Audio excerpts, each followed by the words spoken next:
Hey everyone, tonight we're diving into the absurdly stressful life of an Egyptian pharaoh, from marrying his own sister to being responsible for the sunrise, to constantly testing his wine for poison. So, before you get comfy, take a sec to like the video and subscribe, but only if you actually dig what I'm doing here. And drop a comment telling me where you're watching from and what time it is. Always fun to see who's joining us from around the globe. Now, dim those lights. Maybe turn on a fan for some soothing white noise. And let's embark on tonight's journey together. You've just been born to take the most powerful job on Earth, and yet, you're already failing, while other babies get to cry, burp, and make messes. You're swaddled in ceremonial linen, inspected by priests, and declared the physical embodiment of Horus, the god of power. You're not just a baby, you're a political event. Your birth comes with omens. People watch the stars. Sacred cows might moo or not to honor you. Somewhere, a bald man with heavy eyeliner is carving your name into a stone tablet you'll never read. From your very first breath, everyone around is freaking out, not because you're weak, but because you're the next living god, meaning if you cough once, the royal astrologer might declare a national crisis. Childhood, nope. No toys for you. You get a ceremonial scepter you're not allowed to chew on. No lullabies either. Instead, you get hymns written to praise you, sung by old priests smelling of incense and regret. Your cradle might be a gold-plated thing, colder than the Nile in February. You're surrounded by a squad of caretakers whose job is to keep you from dying, disappointing the gods, or doing anything inappropriate like mooing. You're stuffed full of political expectations. Your first words might already be scripted, and if you try to play with your cousin, someone will whisper, "He's fourth in line. Better keep an eye on him." Before you even walk, you're being trained to rule. Royal advisors are planning your education, your image, and maybe even your future spouse, who, spoiler alert, will share your last name and jawline. And don't forget, you're raised to believe you're divine, not metaphorically. Since you were little, you've been taught the sun rises because of you, which is cute until you realize the whole kingdom will blame you if it doesn't. If you think being born a living god means perks like skipping school or spending mornings feeding ducks by the Nile, think again. As a young pharaoh in training, your schedule makes today's CEOs look lazy. Your day starts early, stars still out, priests chanting from dawn. No gentle nanny wakes you up, but a butler holding a golden tablet, listing your daily duties. And no, naps aren't on that list. First lesson reading and writing hieroglyphics. These aren't your average letters. They're tiny pictures of birds, eyes, and upside-down loaves of bread that somehow make up the whole government policy. Mess up one stroke, and you've accidentally sentenced someone to eternal torture. Then comes religious doctrine. You're quizzed on the sacred names of gods, how to properly bless a cucumber, and how many times to blink when presenting an offerings. Slip up, and a priest will glare at you like you just sneezed on Ra himself. You also learn math not for taxes, but to build monuments. Geometry isn't for fun. It's in case one day someone asks you how to stack 2.3 million limestone blocks into a perfect triangle without accidentally creating a leaning pyramid. Oh, and public speaking. You'll have to stand before crowds, thinking you control the weather. No pressure when your words are considered. Divine commands. Say one wrong thing, and grain prices suddenly plummet. Next up, military strategy. You're only 10. You've never thrown a rock out of anger. But now you're expected to know your battle formations and river crossing tricks, and casually mentioning punishing the Nubians in conversation. Philosophy, nope, not your thing. Instead, you're taught how to maintain Ma'at, that sacred cosmic balance. Sounds poetic until you realize it means making sure crops grow, criminals don't riot, and no one insults the gods during flood season, all under the watchful eyes of the tutors, who are part teacher, part snitch, and full-time anxiety generators. By day's end, your brain's packed with symbols, schedules, sacred laws, and enough political paranoia to give you insomnia. Most childhoods, friends or kids sharing snacks, toys, and the mutual goal of ditching homework. But if you're the future pharaoh, your pals are more like undercover enemies wrapped in linen robes. Every kid you interact with is a political variable, the cheerful boy racing you through the palace gardens. He's the high priest's son, undefeated at board games, grandson of a general. And that girl you actually like is already engaged to your cousin to keep the dynasty stable. You don't have friends. You're surrounded by titles, bloodlines, and parents who look way too worried. Everyone's nice to you, but only because you're considered divine and their careers depend on your favor. That's not friendship, that's networking. Even your tutor reports on your behavior. Show any independence, great. Also threatening. Question the rituals, not great. Heresy alert. Ask if your cousin could stop staring at you during lunch. Red flag. Definitely gets you on the watch list. No privacy here. You can't sneak off to play because play is suspicious. Vanish for 10 minutes.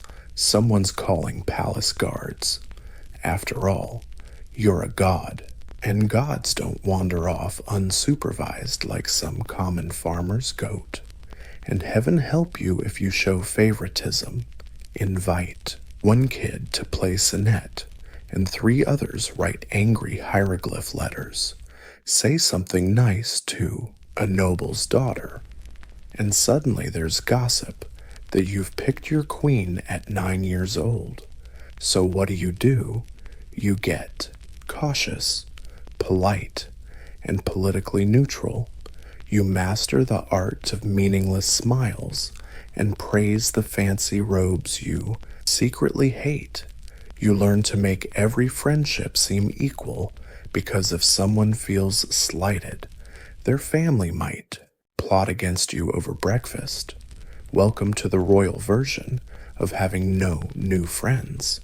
Not because you don't want any, but because any one of them could grow up to be an assassin, a rival, or worse, your brother-in-law.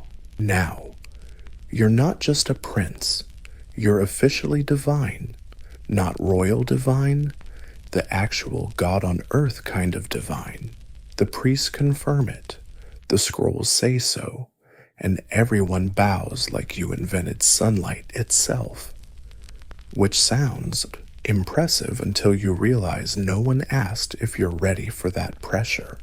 Every sneeze you make is declared a message from the heavens. Every step is a ritual, and every mistake must be carefully explained without implying the gods are klutzy or forgetful. But here's the kicker: while everyone on Earth calls you Horus, you still stub your toes, get pimples, and suffer stomach aches from eating too many figs. Divine sure, indigestible, absolutely. This contradiction is mind-blowing. You're taught you're all-powerful, but you can't leave the palace without 5 guards, 3 priests, and a horse-drawn carriage. They say you can control the Nile's floods, but trip over a cat, and whispers about bad omens start. You're also fancy, but you can't leave the palace without 5 guards, 3 priests, and a whole horse-drawn parade. They say you might control the Nile's floods, but trip over a cat and suddenly everyone's whispering about bad omens. You're also expected to uphold Mahat, that sacred cosmic balance thing. Sounds poetic until you realize it means you're personally to blame. If there's a drought, riots, or a lousy harvest. And of course, there are rituals, endless rituals to drain your energy. You have to chant special spells. You eat food that's been blessed. You take part in ceremonies where you fake defeating evil using props and heavy golden stuff while sweating in a linen robe. Deep down, you might be doubting or even bored, but you can't say that out loud. Because I'm not sure I'm a god is the fastest ticket to theological meltdown or getting replaced by a cousin who's way more confident. So you smile, bless the statues, wave from the balcony, and quietly wonder how many gods before you hated this gig too. Here's the truth. Being a god isn't freedom. It's a full-time show with eternal consequences. People expect you to be perfect, mysterious, and superhuman, even on days when all you want is to eat a pomegranate in peace.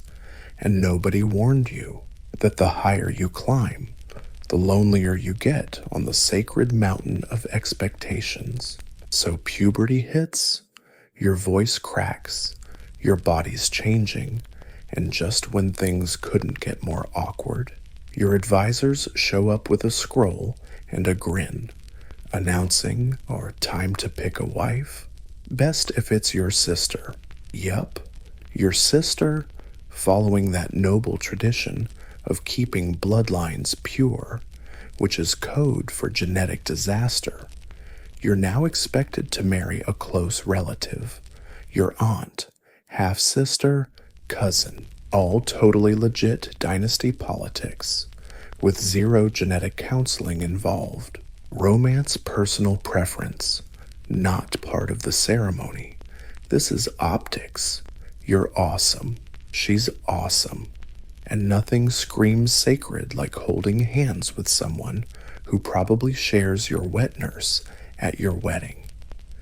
Meanwhile, the palace is buzzing.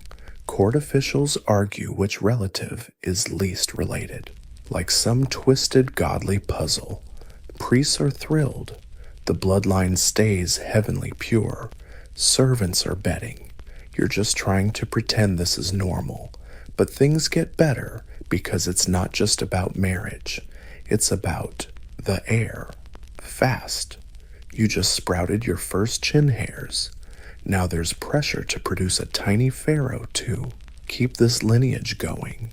No pressure, kid. The whole of Egypt is counting on your awkward teenage hormones.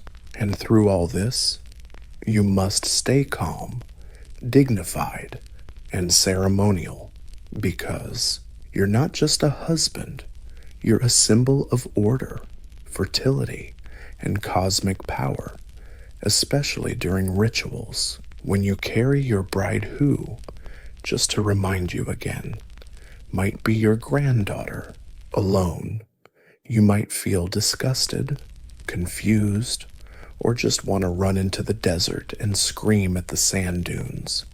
But showing that would make you look unstable, so instead, you nod, smile, attend the party, marry your sister, and convince yourself it's all for the good of the kingdom. Because what's a little inbreeding when the fate of Egypt depends on whether you produce a divine heir who may or may not have 3 elbows? This is royal puberty, sponsored by genetics, politics, and denial. And the only thing weirder than the family tree is pretending everything's just perfectly fine. Finally, you get the Pharaoh's crown. Time to bask in glory. Right, not quite. First, they stick a fake wax beard on your chin and strap a cobra to your forehead. Congrats. Now you look like a very worried statue with back pain. Let's talk about the crown. This isn't some light, pretty royal accessory. This thing is a heavy-duty helmet, usually double-layered with leather, linen, and sometimes real metal. You're sweating buckets wearing this symbol, and you have to stand for hours under the sun while priests chant in your ear about how the universe depends on your posture. The double crown here is the real star. It combines the red crown of lower, might have 3 elbows or not. This is royal puberty, sponsored by genetics, politics, and pure denial. And the only thing weirder than the family tree is pretending everything is just peachy. Finally, you get crowned Pharaoh. Time to bask in glory. Right, nope. First, they glue a fake wax beard to your chin and strap a cobra to your forehead. Congrats! Now you look like a very worried statue with a backache.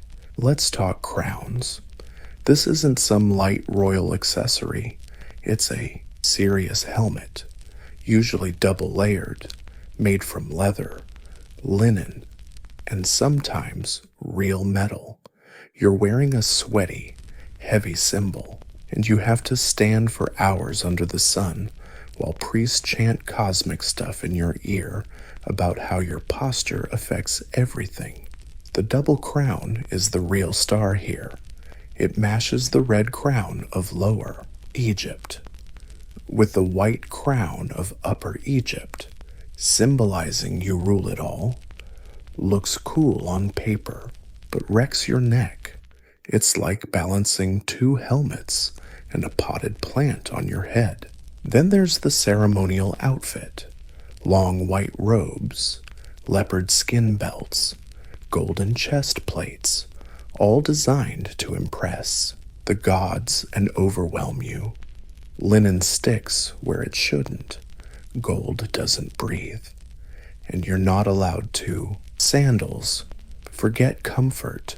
They're purely decorative. Basically, paper-thin reed flip-flops with 0 arch support, constantly reminding you that ancient Egyptian fashion came before, well, traffic. But none of this is optional. You must look amazing, not comfortable, while riding your chariot. The divine is carved to eternal divinity, even if you're sweating buckets from the heat and gold armor, trying desperately not to pass out in the Nile. Every outfit, every color choice, every awkward feather sticking out of your headdress means something cosmic. One wrong symbol, and you might offend the gods. The wrong colors could signal political chaos. A bad hemline might accidentally cause a famine. No pressure. Now, you're part of a centuries-old fashion statement for the gods, not for comfort or airflow. And the only thing more exhausting than ruling Egypt is doing it while hauling around 30 pounds of spiritual ceremony and pretending you don't itch. Your throne might be solid gold, but it's about as practical as a gold-plated cactus. And the only thing heavier than the crown on your head, the expectation that you're wearing it like you actually enjoy it. Being Pharaoh means infinite power and infinite criticism.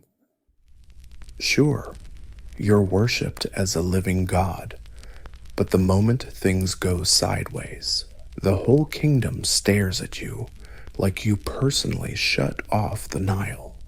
Too much rain. Obviously, the pharaoh's unbalanced. Not enough rain. The gods must be punishing Pharaoh. Crop failure. Totally your fault. And if someone stubs their toe on the temple steps, it's probably because you pissed off Bastet by sneezing wrong in last week's ritual. Your head of state, religion, and cosmic order. If the sun doesn't rise on time, people don't blame bad weather. They think you forgot to pray enough.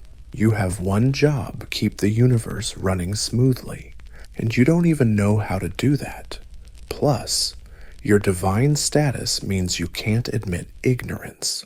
I don't know why there's a frog army isn't a valid excuse. You gotta fake having a plan or whip up a new ritual on the spot and pretend you meant to do it all along. Even your dreams are public property. Have a nightmare. The court astrologers will huddle up, scribble angrily, and maybe declare a new temple must be built to shield Egypt from your subconscious. Got a headache? National bad omen. Wake up late. An official secretary might note it as an apocalypse warning. Sneezing too much. A goat's getting sacrificed to keep things safe. And if things really go south, famine, rebellion, plague, sandstorms, crocodile attacks. The people won't say, wow, nature's wild. Nope. They'll say, Pharaoh must be weak, or worse, maybe the gods want a new pharaoh. So you parade around in your gold-studded outfit, surrounded by incense and bodyguards, quietly wondering if your peasants are building a new statue or digging a new tomb for you. Being pharaoh isn't just ruling the country, it's also taking blame for every mosquito bite, muddy riverbank, or undercooked sacrificial goose. Because when you're divine, there are no simple mistakes. Leadership has never been just your job. Your mission is to be perfect and take the hit when the universe glitches. Being pharaoh means waking up early. Your wake-up call isn't gentle. It includes chanting rituals, incense burning, and a posse of perfume-drenched priests silently judging your every move. Your posture. A normal person might start the day with coffee. You start with a purification ritual using water from a sacred lake, probably colder than the underworld. Then straight to the wardrobe. Not for fun, but because your linen has to be blessed, pre-folded, and maybe ironed by moonlight or something. Same vibe. You just woke up but are already layered in 30 pieces of clothing and a falcon-shaped chest shield. Next up, the ritual cycle kicks off. You enter the temple. A priest unfurls a scroll as long as a crocodile. You're expected to nail every sacred gesture perfectly. Hand here, nod there, smile at a statue, chant the name of some god you never learned about as a kid. Forget messing up. One wrong syllable, and suddenly you're blamed for the Nile drying up, livestock dying, or the moon looking ugly. Everything has to be flawless to keep that holy cosmic balance intact, because apparently it all depends on your incense-waving skills. And these rituals, not quick. Some last hours. No yawning, no slouching, Definitely no saying, "Hey, do we really need to anoint all 43 statues today?" This isn't just religious duty, it's national theater. Priests perform, scribes take notes, witnesses nod grimly. Meanwhile, you stand there, pretending your legs aren't cramping, and this all happens before you even do anything that looks like ruling. Yeah, you're the most powerful person in Egypt, but your mornings run by astrology, bird omens, and a ritual checklist that makes modern tax forms look fun. By the time the sun actually rises, you're wiped out and still have 12 rituals, 3 public appearances, and a carefully scripted divine smile left to go as Pharaoh, your top dog, which means everyone around you is either faking love or plotting to replace you. Your guards stay loyal until someone tosses them enough gold, goats, or spiritual favors. Your advisors always smile, always nod, and casually remind you that your cousin is a military favorite. Even the wine guy seems suspiciously eager when he brings your drink, as if screaming, "Hey, I didn't poison this." And don't forget your extended royal family, a chaotic gang of half-siblings, uncles, and anyone named Rameses definitely eyeing your sandals. They're not family, they're job applicants for your throne. Every hallway chat could be an ambush. Every party might be your last dinner. You can't relax in your palace without wondering if that cobra carving on your chair is just decoration or a murder weapon. Paranoia totally justified. Assassination was basically an Egyptian sport if you died suddenly. It was always called a divine mystery, meaning someone invented date wine and scorpion venom, so you developed habits. You've got a food taster, you rotate servants, and you randomly change your daily routine, not because it helps, but at least it makes betrayal a bit less convenient. Sleep. Good luck. You rest in a locked room with triple locked doors, a ceremonial dagger under your pillow, and a half-trusted soldier guarding the entrance, desperately trying not to fall asleep. But the hardest part isn't dodging death, it's pretending you don't know it's coming. You have to stay calm, cool, and unbothered because showing fear means weakness, and weakness means opportunity.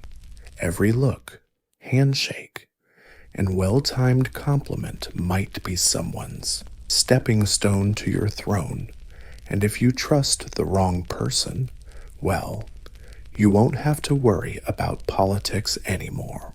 Being Pharaoh isn't about ruling, it's about surviving in a palace full of people bowing by day and sharpening knives by night. As Pharaoh, you're expected to do a lot: divine, wise, calm, and ridiculously photogenic in 104-degree heat, wearing a golden chest plate and a smile that screams, "I'm totally not about to lose it." Egyptian public life revolved around ritual, long, elaborate, no more political worries. Being Pharaoh isn't about ruling. It's about surviving a palace full of people bowing by day and sharpening knives by night. As Pharaoh, you're expected to do a lot. Be divine, wise, calm, and ridiculously photogenic in 104-degree heat, wearing a golden chest plate and a smile that doesn't scream impending meltdown. Egyptian public life is built around rituals, long, fancy processions, through crowded streets filled with fans, scared folks, or just people hoping for free bread. You ride your chariot, waving like a god, while wondering if fainting counts as a bad omen. The outfit doesn't help. You're decked out in elaborate cloaks, sparkling jewelry, symbolic scepters, and ceremonial headgear that doubles as a portable oven. Your linen gets stuck in places linen should never dare to touch. And your sandals are all squashed like they were stuffed with soggy papyrus. You're stuck standing for hours, performing rituals, blessing sacred cows, cutting inauguration ribbons with a golden knife, and, of course, accepting gifts you really don't want from nobles you don't trust. You smile, nod, and occasionally mutter, "May the gods bless you," while quietly dying inside. The sun. It doesn't care if you're a god or not. It smacks down like divine judgment. Your makeup's melting. Incense makes you choke. But every eye in the crowd is on you, expecting perfection, not a heat stroke in a leopard skin belt. And if you falter, look tired or annoyed, or, worse, slightly human, rumors start flying. Pharaoh's displeased. Pharaoh's weak. The sky is trembling. You miss a goose praying ritual, and suddenly everyone's whispering about drought. Even the fun festivals are just more chores. You attend feasts you can't eat at, dances you can't move at, and religious plays you act in but don't get to speak. It's not celebration, it's theater, and you're always the star. At day's end, you drag yourself back to the palace, drenched in sweat and sacredness, wondering how many more statues you have to bless before the gods finally give you a nap. Being Pharaoh in public means pretending you're having some deep spiritual moment while slowly roasting like a sacrificial duck on display. On the surface, you're Pharaoh, Horus, on earth, Lord of two lands, sacred ruler of all around the Nile. But behind the glitz is an even stronger force, the priests. You see, temples aren't just for prayers. They're banks, farms, schools, libraries, tax offices, and probably the ancient Egyptian data centers. The clergy controls grain, land, gold, public opinion, and metaphysical sins, meaning when you wear the crown, they hold the books. Every temple is a kingdom within your kingdom, and its high priest is basically the CEO. These aren't harmless old guys humming hymns. They're political strategists in robes, masters of astrology, accounting, and subtle blackmail. They manage gods, festivals, omens, and, most importantly, your public image. If you sneeze on a holy day, they might take it as divine disapproval, wear the wrong colored sash, and suddenly Ra is upset and a barley riot breaks out. Yet, you still have to work with them. Without priests, your godhood might vanish overnight. Just one new prophecy carved on a temple wall, and boom, the gods pick a different prophet. Worse, temples are tax exempt. They hoard wealth under divine immunity. Meanwhile, your treasury stays empty unless you start a war, sell grain, or scam a merchant caravan. Priests have golden jackal statues with better retirement plans than your army generals. But the worst part, they pretend to serve you.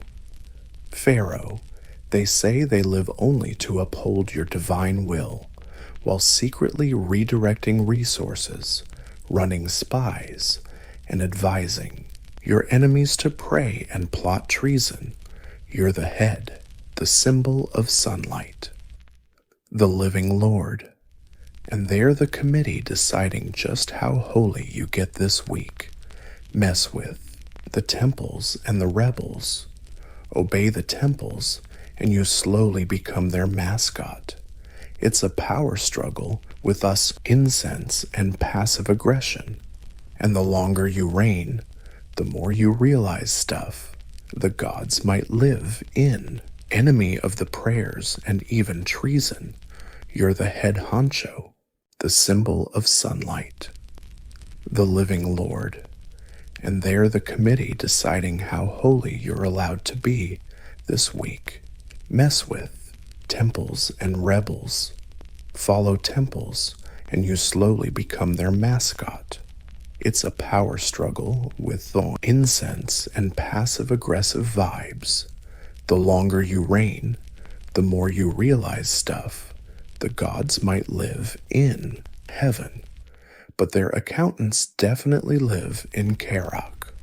In most families, our drama means someone forgot too. Unexpected crocodile pit drama, because as Pharaoh, your biggest threat isn't some foreign army. Nope, it's your own bloodline.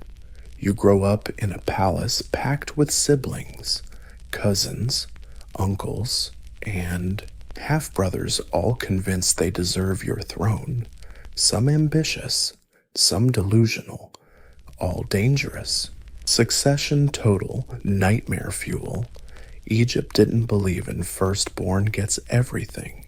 It was more like whoever survives the most assassination attempts and wins priestly approval. Half the court spends their days guessing which son will be next pharaoh, the other half making sure it's not the wrong one. Your kids are raised like racehorses. Every faction has tutors, spies, and moms whispering bedtime stories about how the gods always pick the prettiest heir. Subtle, right? Meanwhile, your brothers and uncles aren't thrilled with just being royal side characters. Each has at least one general on speed dial and a suspiciously practiced accidental stairfall. Oh, and then there are the queens, plural. The guy's got multiple wives, usually all under one roof, forming alliances and rivalries that could put political chess masters to shame. One wrong glance at the royal ladies, and the kitchen staff quietly swaps out your wine taster, palace life. It's a beautifully scented cage where everyone's either family or your future assassin. And the funerals, oh, the drama. Every death instantly becomes suspicious. Every cough, every illness, every possible poison is gossip fuel in the temples. Even your burial isn't safe. Tombs get raided, names get erased, and your loyal kid might finish your pyramid only to start carving their own bigger one. Being pharaoh means those closest to you want you erased. Politely, permanently, it's a royal snake pit out there. So after a life of ceremony, paranoia, sunstroke, and family backstabbing, you finally kick the bucket. You think you deserve some peace? Nope. In Egypt, death just means you're about to become a full-time spiritual icon and part-time horror movie prop. Mummification kicks in immediately. Your guts get pulled out, weighed, and politely stuffed into jars. Each jar guarded by an animal-headed god squad, like some ancient Pokemon team. Your brain yanked out through your nose, not because it's useless, but because tradition says so. Then you get wrapped up in resin-soaked linen and natron salt until you look like a sacred raisin swaddled in fancy bandages. Your body becomes a political relic, wrapped tighter than your palace tax scrolls. Next up, the coffin, or rather, coffins, plural. You get shoved into a series of ornately decorated wooden boxes, like some divine Russian nesting doll, each one covered in gold leaf and amulets in case you bump into rude ghosts on your way to the afterlife. But the real showstopper, the tomb. You spent half your life and half the kingdom's GDP building something designed to scream, "Immortal here." The walls are plastered with instructions, prayers, and clumsy paintings of you crushing enemies who definitely won't bother you in the afterlife. Sadly, your tomb is also screaming "rob me." Please, curses, guards, and misleading architecture signs aside, most pharaoh tombs got robbed within decades, sometimes hours after sealing. So while priests chanted for your immortal soul, local criminals ran off with your gold-plated footrest. Worst of all, if your name gets forgotten, if your tomb's defiled, or your mummy ends up in a museum gift shop $3,000 years later, no afterlife fun for you. Yep, one bureaucratic slip-up, and you're doomed to eternal haunting. Poor archaeologists forever doomed. You might be king while alive, but once dead, you're just museum bait, a political prop, or a cautionary tale carved in limestone. And get this, you didn't even make it to trial.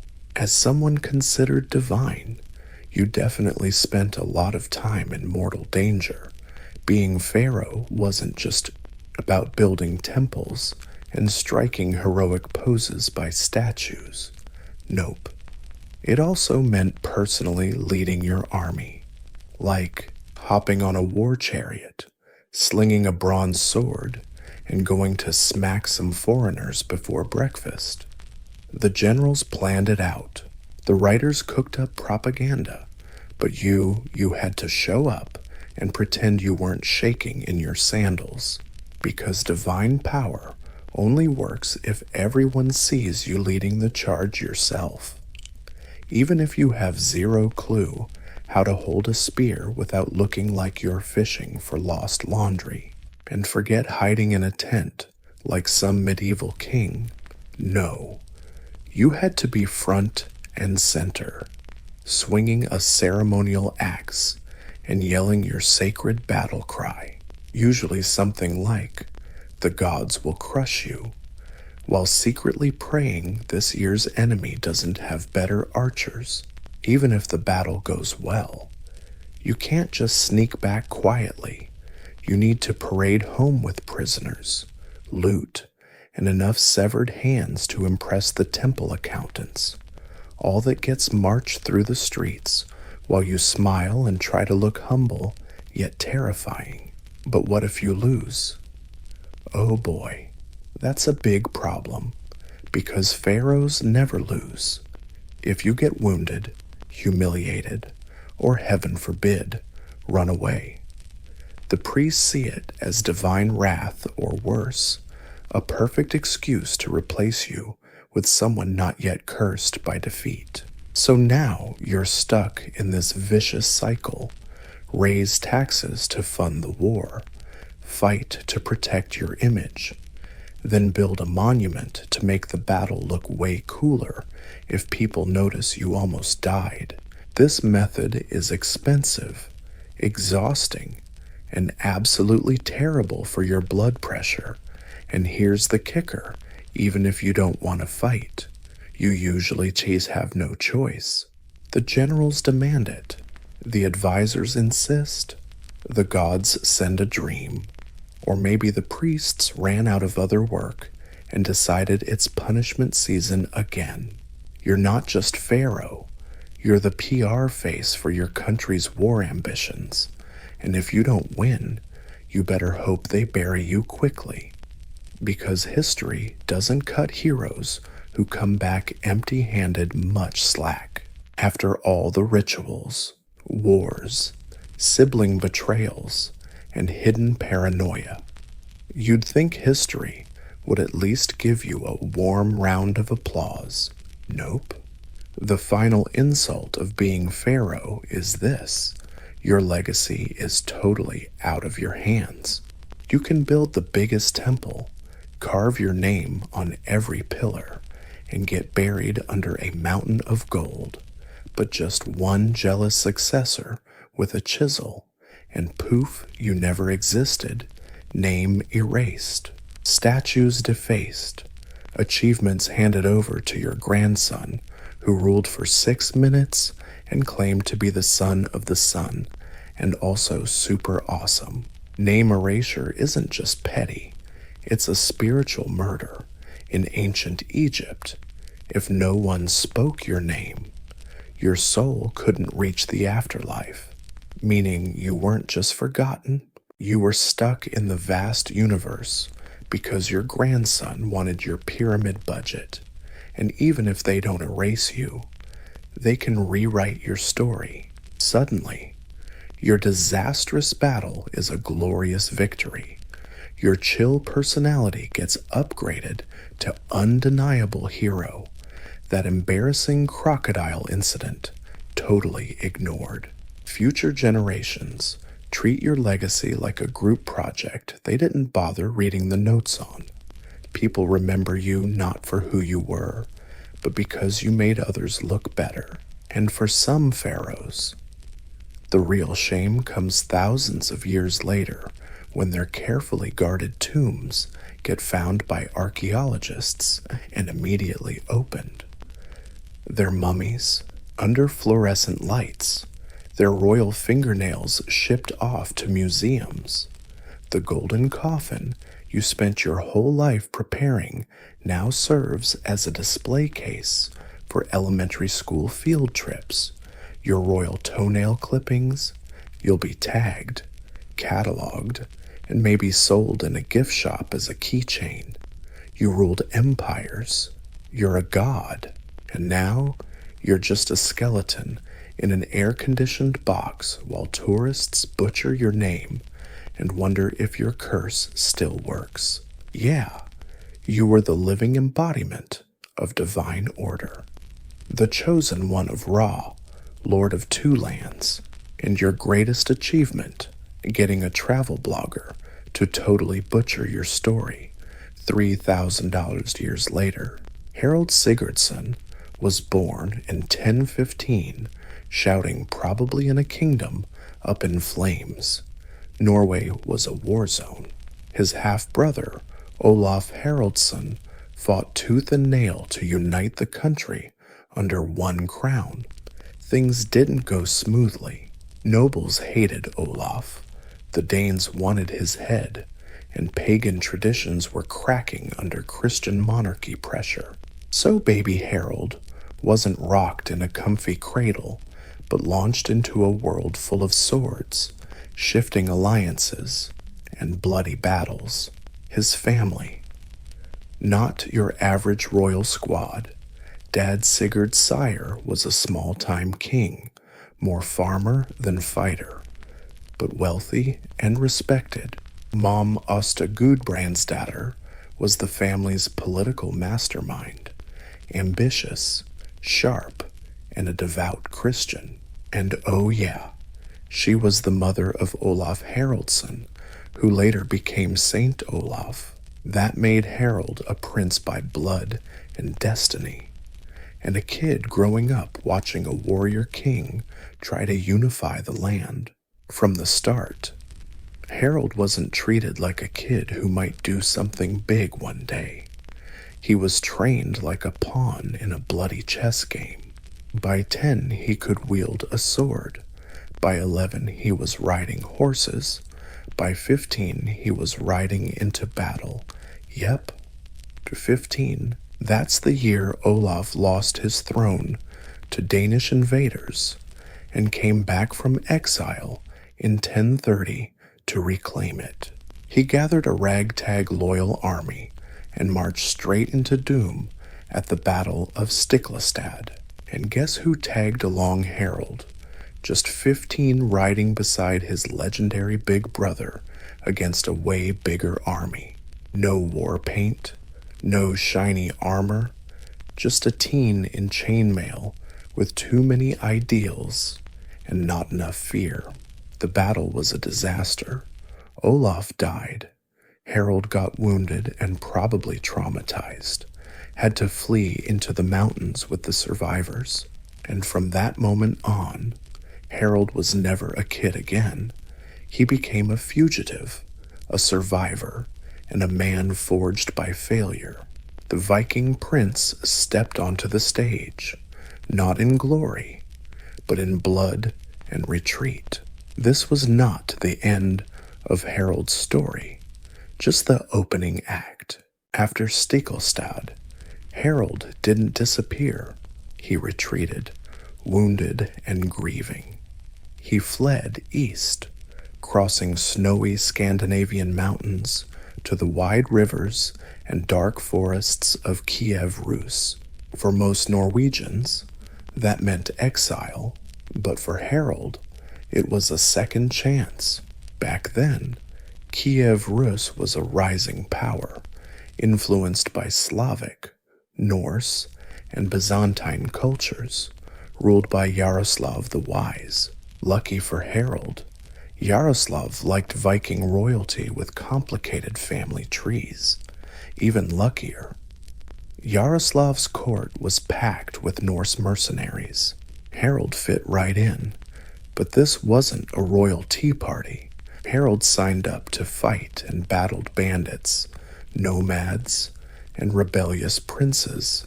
He earned scars and gray hairs. He impressed Yaroslav so much he was given command of the army after just a year.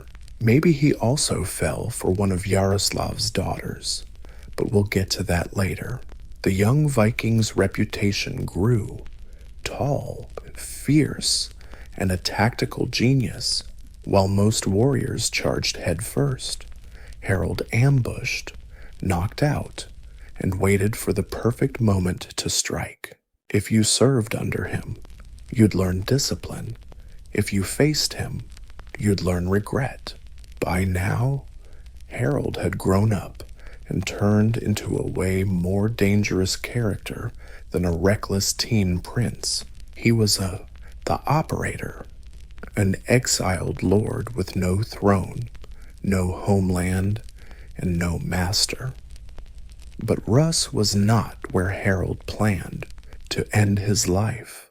It was just a forge for shaping iron. He wanted more. So by the late 1030s, Harold set his sights south towards Constantinople, the richest city on earth, protected by walls taller than most. Mountains back home, dripping in gold, politics, and endless war. The Byzantine emperor needed soldiers. Harold needed a kingdom. A deal was brewing. So, he left Yaroslav's court and headed for the city the Norse called Miklagard, the great city.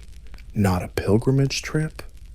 He was about to join the medieval world's most elite mercenary unit, the Varangian Guard. This wasn't just a career move. It was an inside job to invade the Byzantine Empire, and Harold was about to become one of their deadliest swords.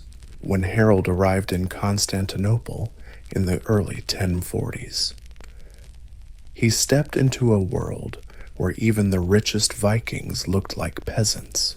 The big city sparkled with domes, mosaics, silk, and secrets.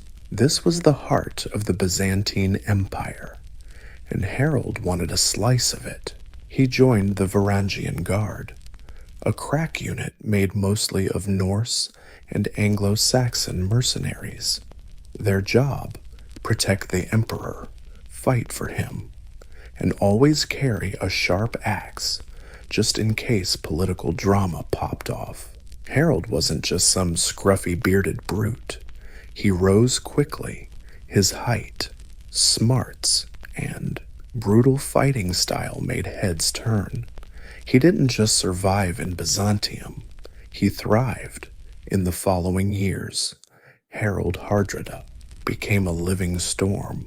He fought rebels in Sicily, battled pirates in the Aegean, marched through Anatolia, stepped into the Holy Land, and even reached Jerusalem, where legend says he bathed in the Jordan River and swore he'd one day rule his own kingdom.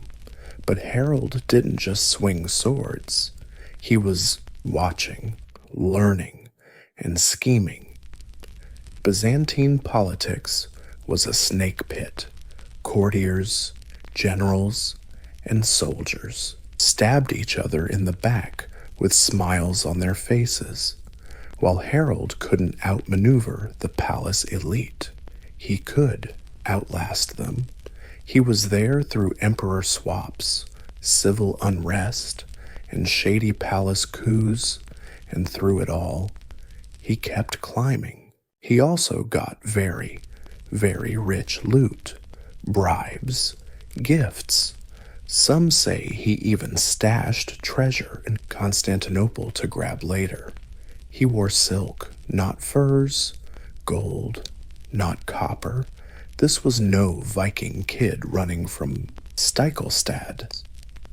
This was a seasoned warrior with a more Byzantine flair than most Greek courtiers.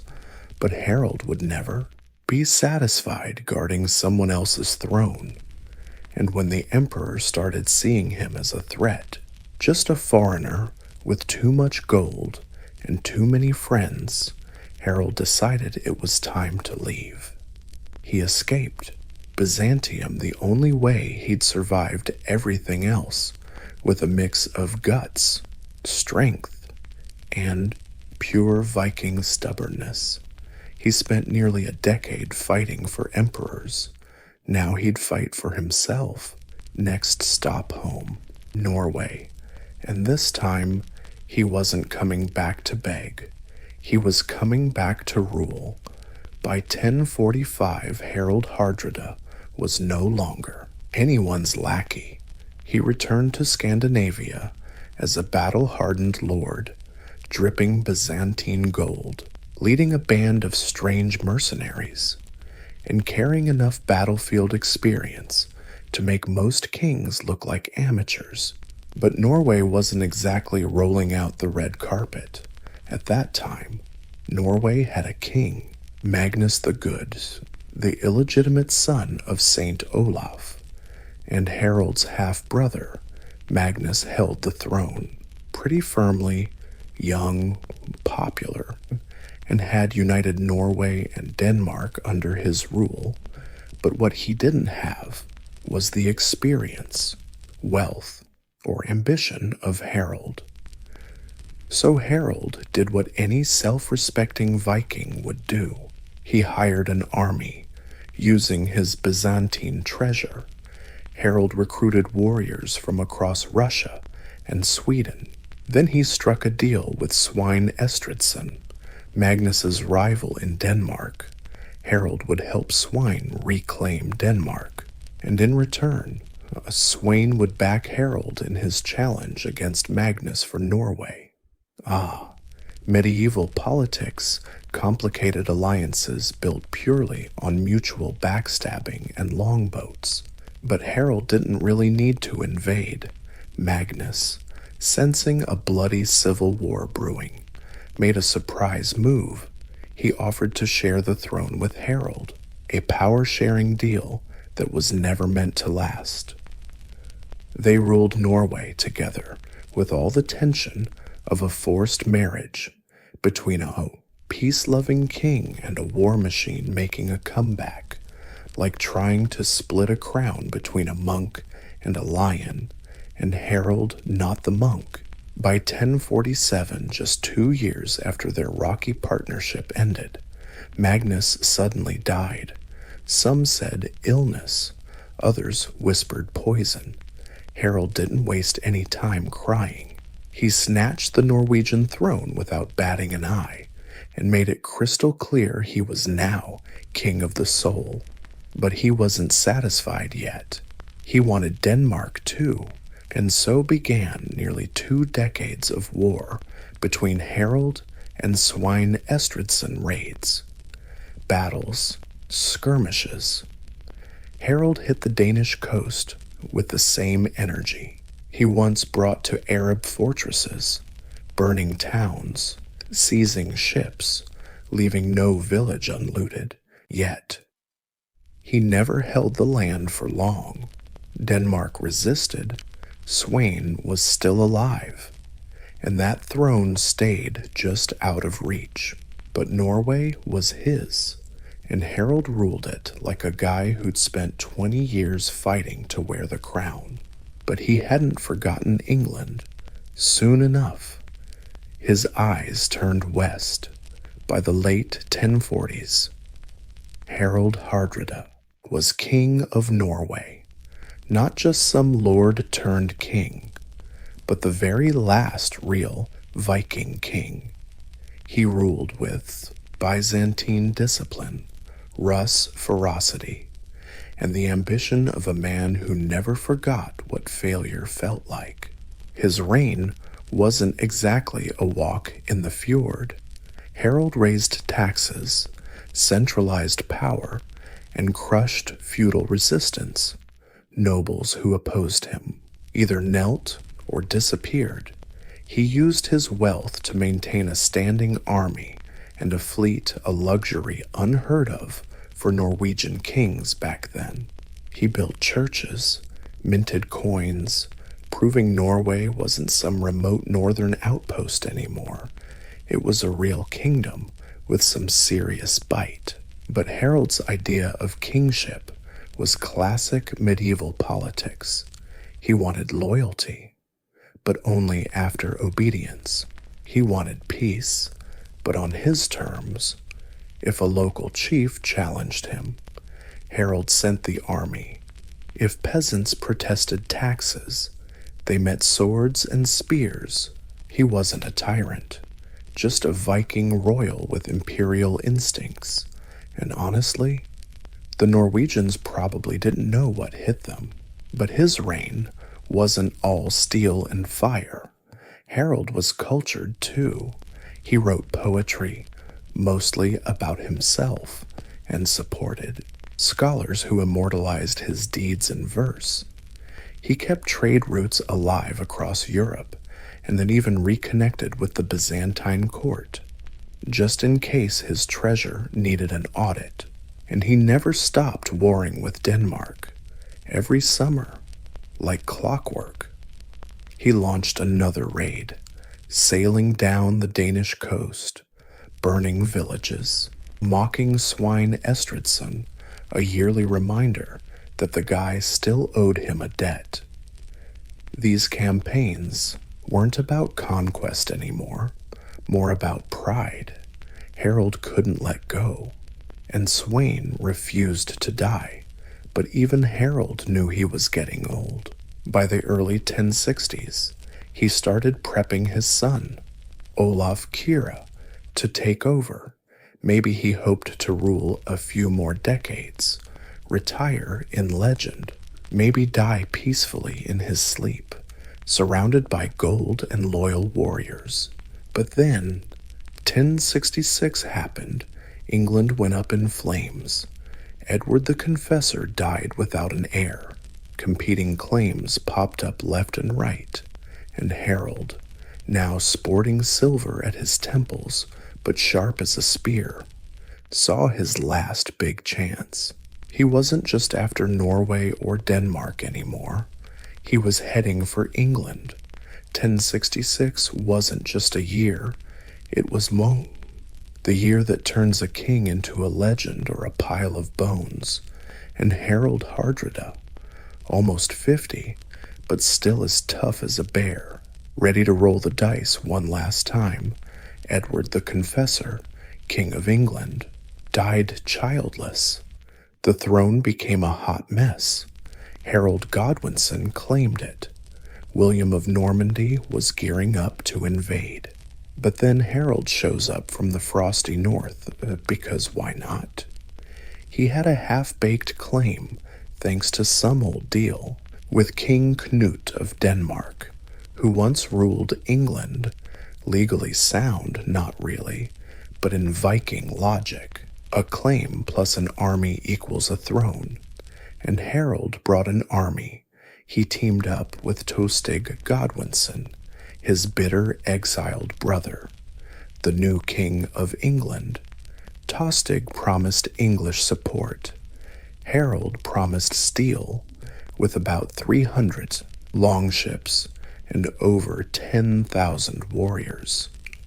He sailed the North Sea like his Viking ancestors had for centuries. Only this time, it wasn't a hit-and-run raid. This was a full-on invasion. In September 1066, he landed near Humber and marched toward York. The English weren't ready at Fulford. Harold crushed a hastily thrown together northern earl's force. The gate to northern England swung wide open.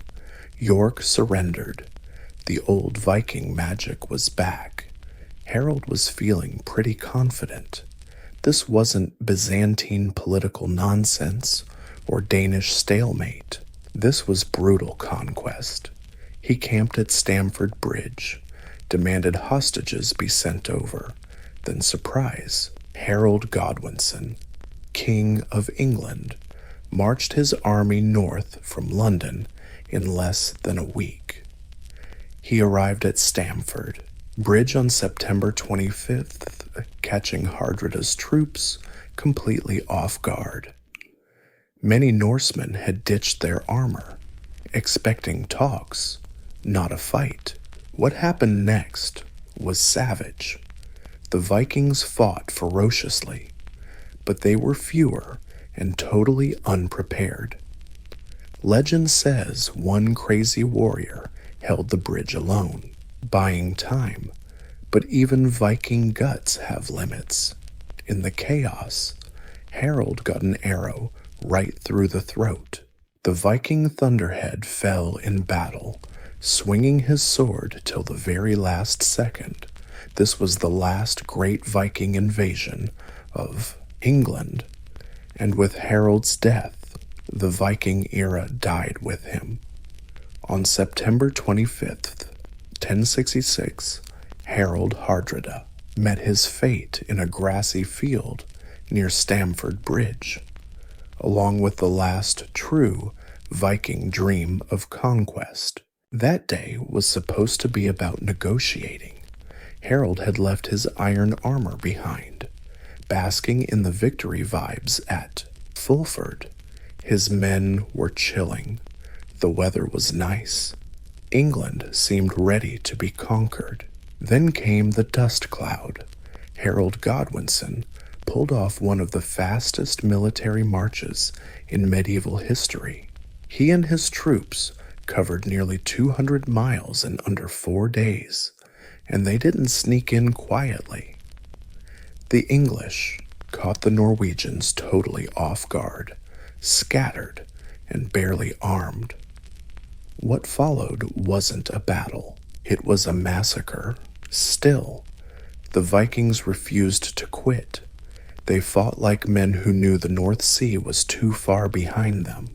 One warrior blocked the narrow bridge with a huge axe, slowing the English advance and instantly becoming a legend. He's said to have killed over 40 men before a spear stabbed him from under the bridge. That's how desperate it got. Kings had to rely on dwarfs on a bridge to buy time. Harold, realizing the mess, scrambled to form a shield wall, but it was chaos. Men came in pairs without armor, hurried into formation as arrows rained down. Then English cavalry hit their flanks. The shield wall held for a bit. Harold himself fought like the mad warrior he was trained to be. Legend says he swung a huge two-handed sword, towering over his men like a war god. He killed, bled, and roared. Then an arrow shot straight through his throat. The last great Viking king fell without a final word. When reinforcements finally arrived from the ships under Eystein, Harold's standard-bearer, it was already too late. They imagine a field littered with dead bodies. Harold Hardrada himself died in what's called the Battle of Stamford Bridge, a failed counterattack that ended with Viking blood soaking English soil.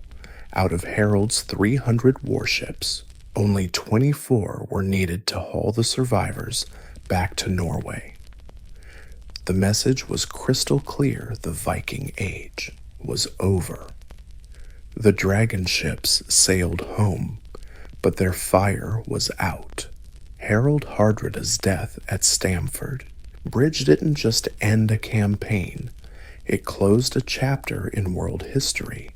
The Viking Age, the brutal, gold-hungry, epic saga of raids and longships, was officially done.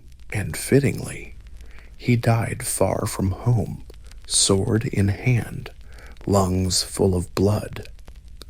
But the impact stretched far beyond the battlefield. In the days after the battle, Harold Godwinson barely had time to breathe. As the Norwegians dragged themselves back to their ships, Harold got word that another invasion had landed in the south, William of Normandy. If Harold hadn't attacked when he did, maybe he'd have had more time to prepare. Instead, just 3 weeks after beating one invader, he had to face another. At Hastings on October 14th, Harold fell to the Normans, and England passed to a new master. So, in one of history's weird twists, Harold Hardrada, who never got the English crown, might have cleared the way for William to snag it. The chaos Harold brought up north weakened the kingdom enough to throw the door wide open. Meanwhile, back in Norway, the news hit like a cold wave. Harold, once unbeatable, hero of Rus, nightmare of Byzantium, ruler of a proud kingdom, was gone. His son, Olaf Kira, took the throne, but Olaf wasn't. His father, he was a calmer ruler, more into peace than pillage. Under him, Norway stabilized. The old Viking fire cooled into politics, trade, and Christianity. The longships were still there, but they weren't weapons anymore. They'd become trading tools. No more crazy raids on monasteries. No gods demanding blood on the beaches. No kings staring west, dreaming of silver and conquest. The stories still got sung, but the legends behind them had turned to ghosts. Harold's life was the Viking world's final epic, from snowy Norway to Constantinople's golden domes, from small skirmishes to English meadows. He embodied everything Viking courage, ambition, cruelty, and above all, motion. But after Stamford Bridge, that motion stopped, and the Norse world turned inward. The Viking Age was over. The medieval world was beginning. Harold Hardrada's death might have marked the Viking era's end, but his legacy was too big to vanish with him. Centuries later, his story still echoes through folklore, ballads, and history books. Like bugle calls and battle cries across the fjords, he wasn't just a king. He was the symbol of a dying era, of the Vikings' wildest ambitions, and of what happens when a man refuses to quietly disappear into history. Historians debate what to call Harold. Was he a conqueror, a poet, or a cold-blooded killer. The truth, as always, lies somewhere in between. He wrote poetry, but also ordered attacks that turned villages to ash. He built churches in Norway but left bloody fields. From Sicily to Stamford Bridge, he was both brute and bard, builder and destroyer, but no one doubted his greatness. No Viking went as far, fought as many wars, or amassed as much wealth and fame as Harold. He served emperors, challenged kings, and forced entire armies to bend to his will, while most Norse leaders faded into legend with a few stories and an empty can. Harold carved his name into 3 empires. His poetry still survives. His name is in the Heimskringla and the Anglo-Saxon Chronicle, and his exploits keep challenging filmmakers, writers, and scholars to figure out how one man could live 3 lives in just 50 years. Even his name, Hard Raider, meaning the tough ruler, says a lot. Not an insult, more like a warning. Harold didn't back down. He ruled by fighting, with fire in his veins and a sword in hand. After he died, Norway changed. Olaf Kyrre, his son, brought peace and prosperity. Trade boomed, swords went back into their sheaths, and the Viking age well. It became history, but Harold still towers larger than life. In Norway, he's a national icon. In Iceland, a legend. In England, a cautionary tale. And in Byzantium, a northern ghost haunting the emperors. He was the last Viking king, dying with his sword still in hand, chasing a crown. When the longship finally stopped moving and the hall fell silent, the world had changed. But Harold Hardrada made sure the world would remember his name. For Vikings, a ship wasn't just wood, nails, and sails. It was identity, heritage, and destiny. It was how you traded, raided, traveled, and passed things on. So when a chieftain or warrior died, burying them on a ship wasn't just ritual, it was essential in Viking belief. The ship was a sacred vessel linking the world of the living and the dead, just like a warrior crossed seas in life to conquer foreign lands. Now they'd cross the metaphysical sea to the afterlife, not some weird superstition, but a cosmic law. Life's a journey, and death's just the next leg of the trip. That's why ship burials were so elaborate. The ship itself had to be worthy. We're talking about 70-foot-long vessels carved with dragon heads, built to brave storms and seemingly pierce spiritual dimensions. The body was placed in the middle, usually on a bed or a pile of furs. Mourners would start, loading the ship not with tears, but with gear, weapons. Of course, a sword, axe, shield, and spear, because even the dead needed to be battle-ready in the afterlife, plus tools, clothes, jewelry, and sometimes some downright creepy stuff, like slaves, horses, and even falcons sacrificed to serve their master in death, just like in life, to us. This sounds brutal, but for Vikings, an honor. The ship was then buried under tons of earth, forming a mound, a permanent sign of power. These weren't just graves, they were statements. Here lies someone important enough to be sent off by ship to the afterlife, and not just men, Some of the most lavish ship burials, like the famous Oseberg, were for women, Viking queens, priestesses, and nobles were sent off with ships and treasure, proving the spiritual journey wasn't just for sword-wielding elites. So when we say Vikings lived and died at sea, we mean it literally. For them, the ship wasn't just a tool to conquer foreign lands. It was how you beat death. If Viking ship burials sound like legend, the Oseberg and Gokstad finds turned legend into fact. These aren't dusty old pits.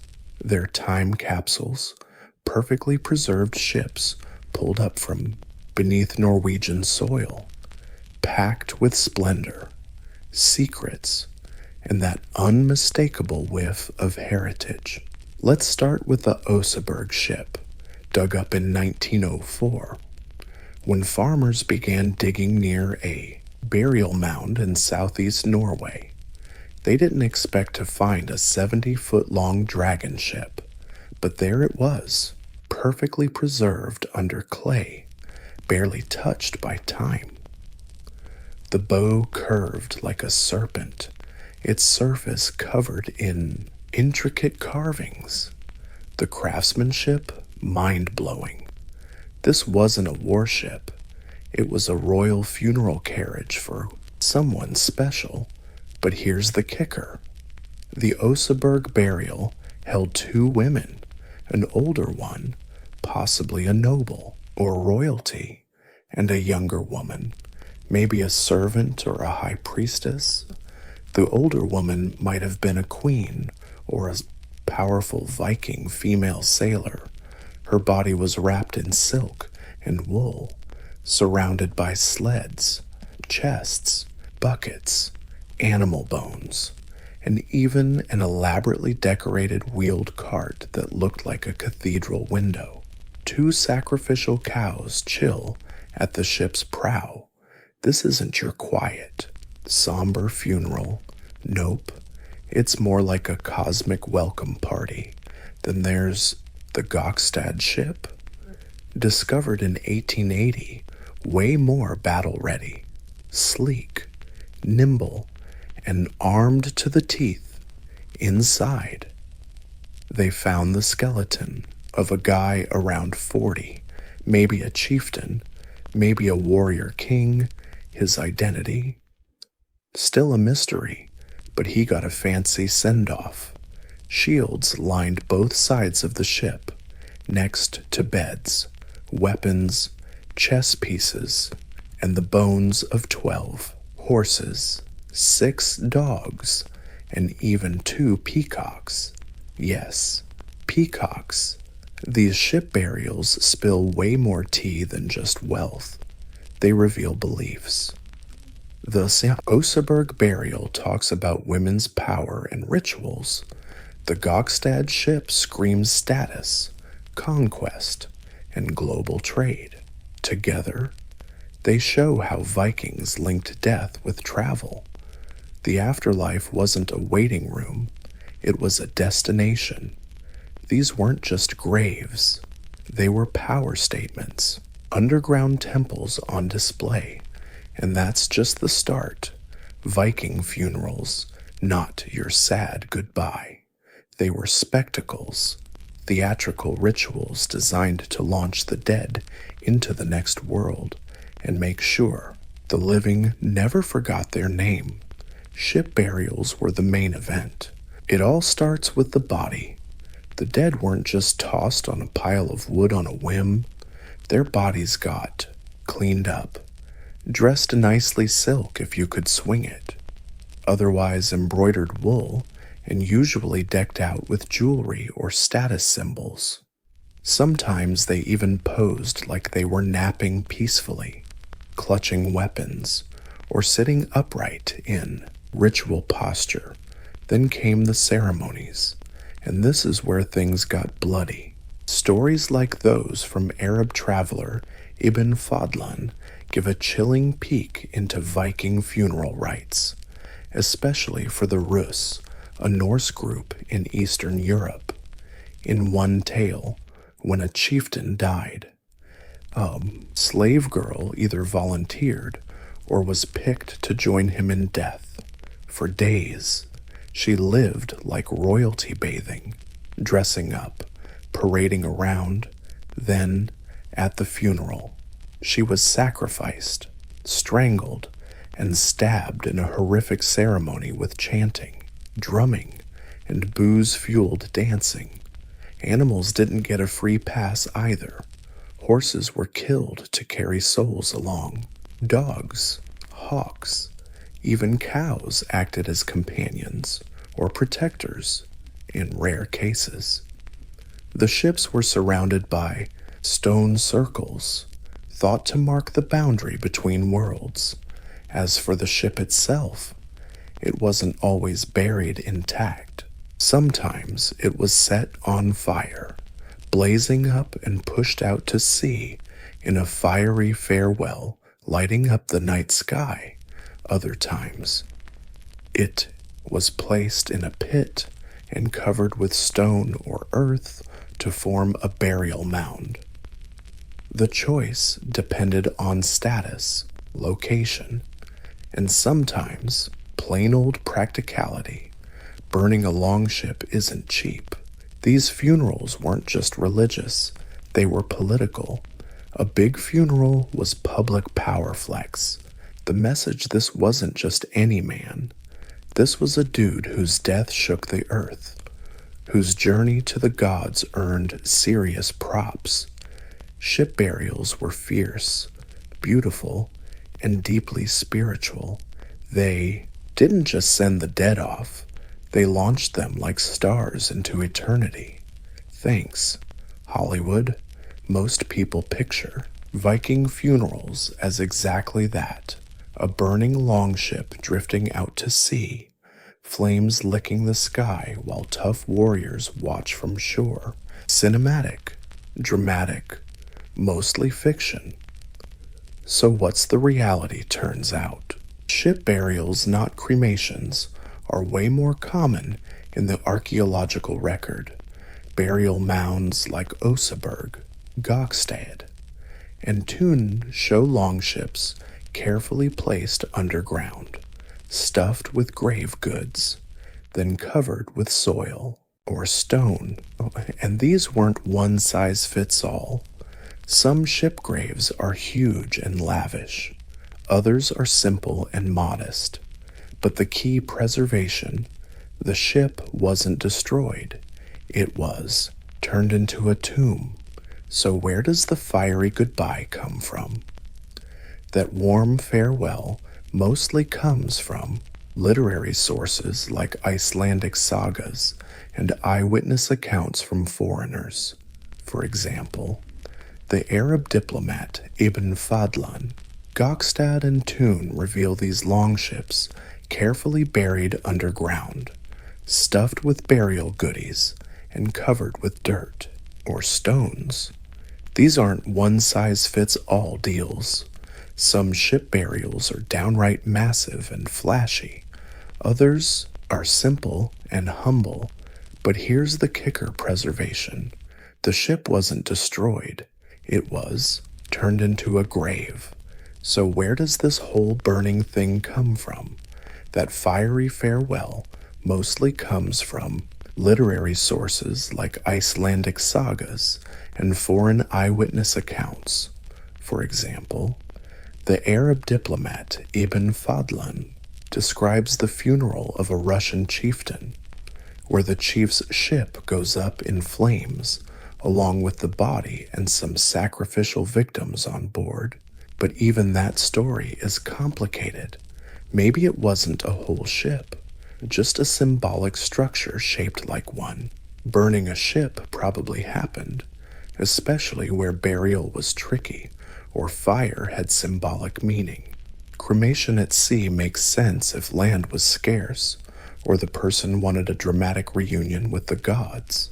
Archaeologically speaking, burnt ship remains are super rare, though, honestly, the idea of a burning ship might be just as important as the actual fire.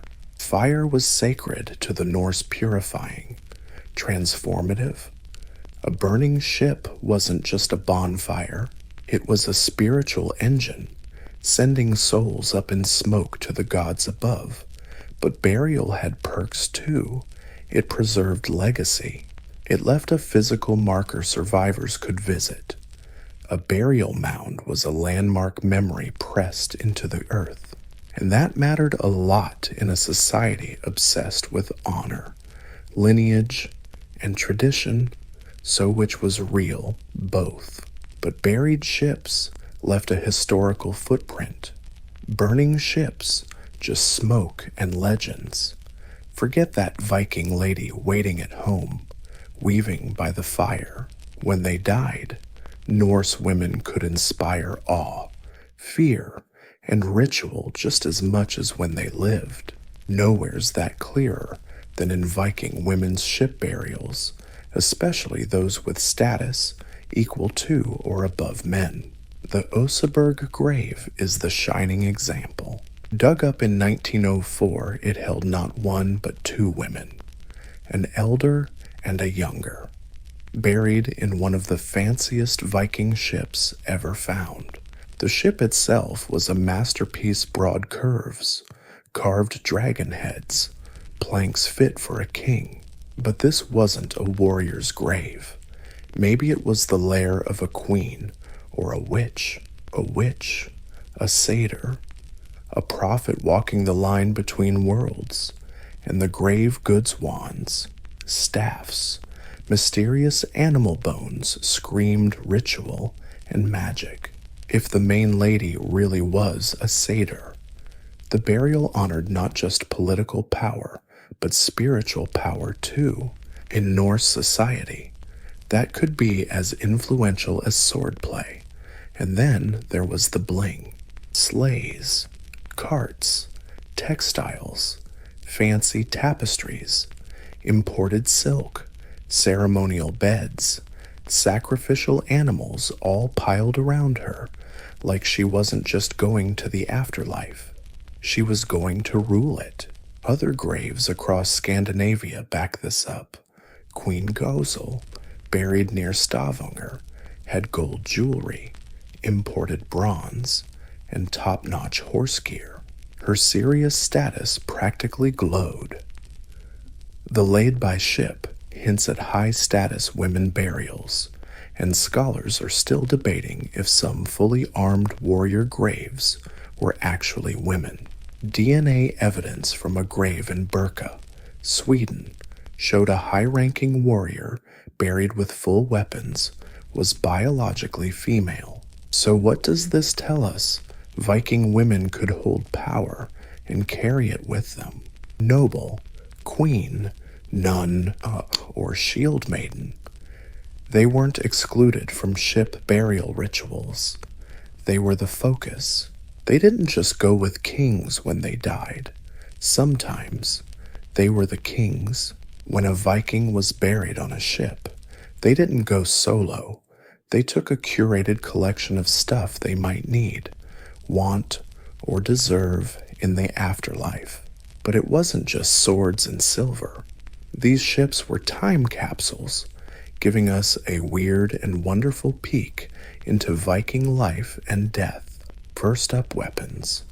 Nearly every elite ship burial had them. Decorated sword hilts, spears, shields, and battle axes, accompanying kings at their final moments. Sometimes they were the king themselves when a Viking was buried on a ship. They didn't sail off solo. They took along grave goods, a carefully curated collection of stuff they might need, want, or deserve in the afterlife. But it wasn't just swords and silver. These ships were packed like time capsules, giving us a weirdly fascinating peek into Viking life and death. First up, weapons.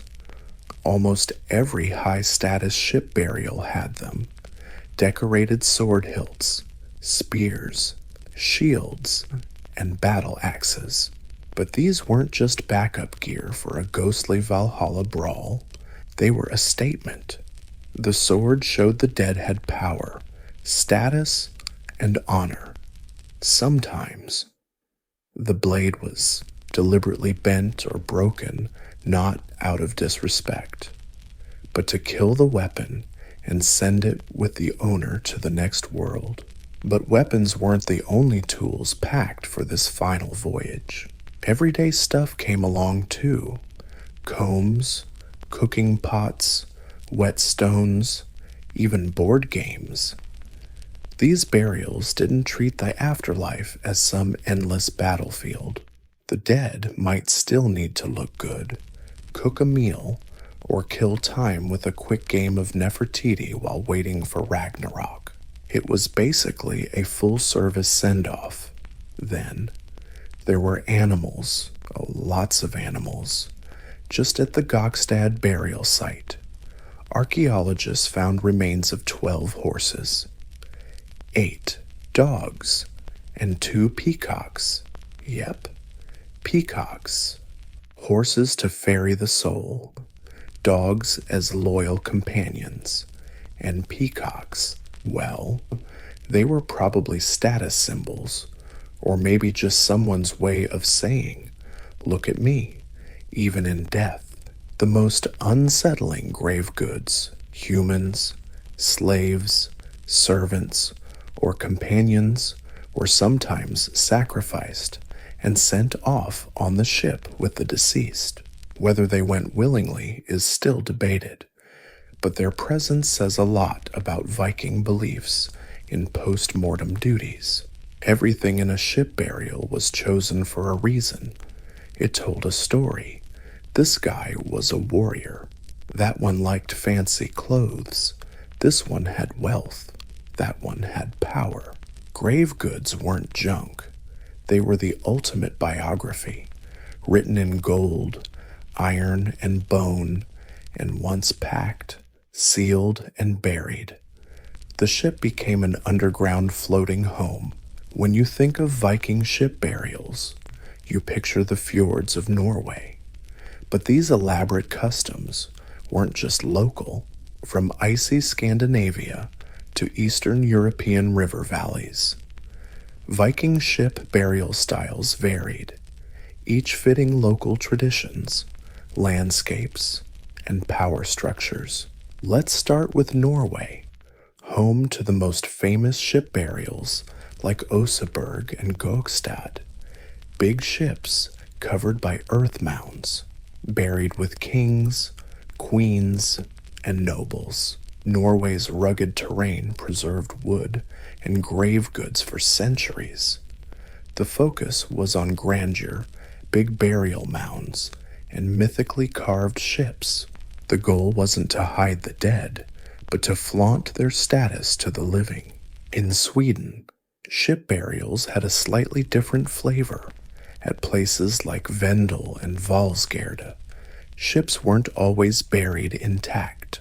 Sometimes just the ship's shape was outlined in stones like a skeleton on the landscape. These stone ship settings were often used in cremation rituals, with ashes placed inside urns or scattered within the stone outlines. Swedes mixed fire and stone, a powerful combo without needing giant earth mounds. Then there were the Rus, Norse warriors and traders settled along rivers of modern Russia, Ukraine, and Belarus.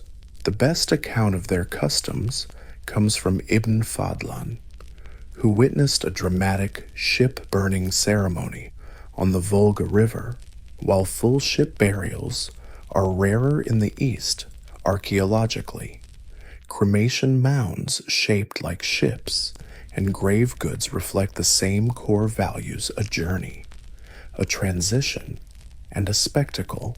In Denmark, evidence for ship burials is even patchier. The marshy soil isn't great for preserving wood, so few ship graves survive.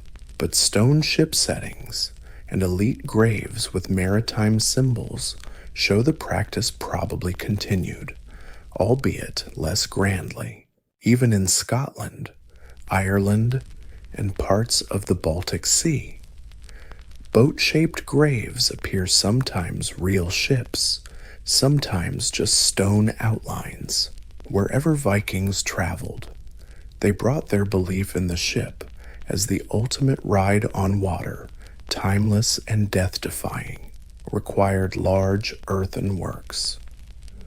Then came the Rus, warriors and traders of Norse origin, who settled along the rivers of what is now Russia, Ukraine, and Belarus. The most detailed account of their customs comes from Ibn Fadlan, who witnessed a dramatic ship-burning ceremony on the Volga River, while archaeological evidence of full ship burials in the east is rarer. Boat-shaped cremation mounds and grave goods reflect similar core values: a journey, a transformation, and a spectacle. In Denmark, evidence of ship burials is even scarcer. Marshy soil isn't great for preserving wood, and few ship graves survive, but stone ship settings and elite graves with maritime symbols suggest the tradition, while maybe less grand, still persisted, even in Scotland, Ireland, and parts of the Baltic Sea. Boat-shaped graves appear, sometimes real ships, sometimes just stone outlines. Wherever Vikings voyaged, they carried a belief in the ship as the ultimate ride over water, beyond time, beyond death. Ship burials were adaptable. They evolved, but the message stayed the same. You don't just enter the afterlife, you sail there. For Vikings, death wasn't the end, it was a departure, and that's why ship funerals pack such a punch. They didn't just throw a flashy goodbye party. They were built on a deep mythic belief that the afterlife was a journey, and the soul needed a vessel.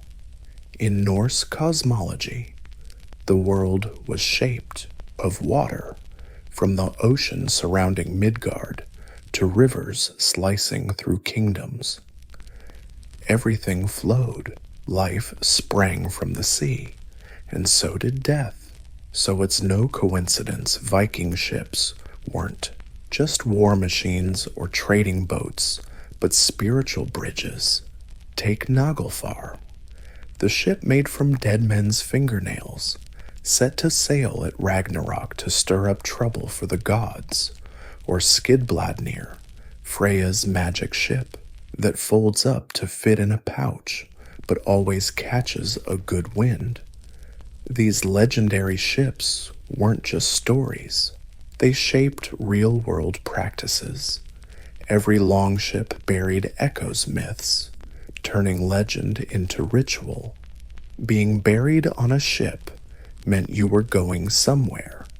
Valhalla might be the fancy warrior's paradise, or maybe Vanaheim, Freya's domain, where half the fallen end up, and for the unlucky ones, there's a gloomy hell ruled by a half-rotted goddess with the same name.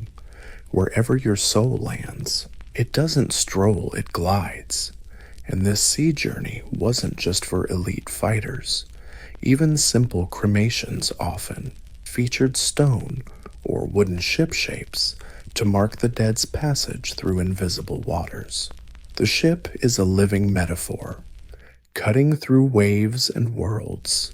Viking funeral ships were cosmic tools. By placing the dead in a vessel filled with weapons, animals, and treasure, they weren't just creating a grave. They were arming a traveler about to cross from Midgard to the afterlife. And for the living, the ship wasn't a final goodbye. It was a send-off, a reminder the journey doesn't end in the grave. It just changes course. 1,000 years have passed since the last Viking ship sank into the earth. But their stories keep sailing. These death vessels, once buried in silence, now speak louder than ever through museums, digs, and the imaginations of millions. Today, the Oseberg, Gokstad, and Thun ships rest in glass-walled halls in Norway, preserved not as creepy relics, but cultural treasures. Visitors marvel at their curved prows, craftsmanship, symbolism, and the boldness of those who turned a boat into a coffin and a grave into a gateway. These ships will never sail again, but they did not across oceans, but through time. And it's not just archaeologists listening.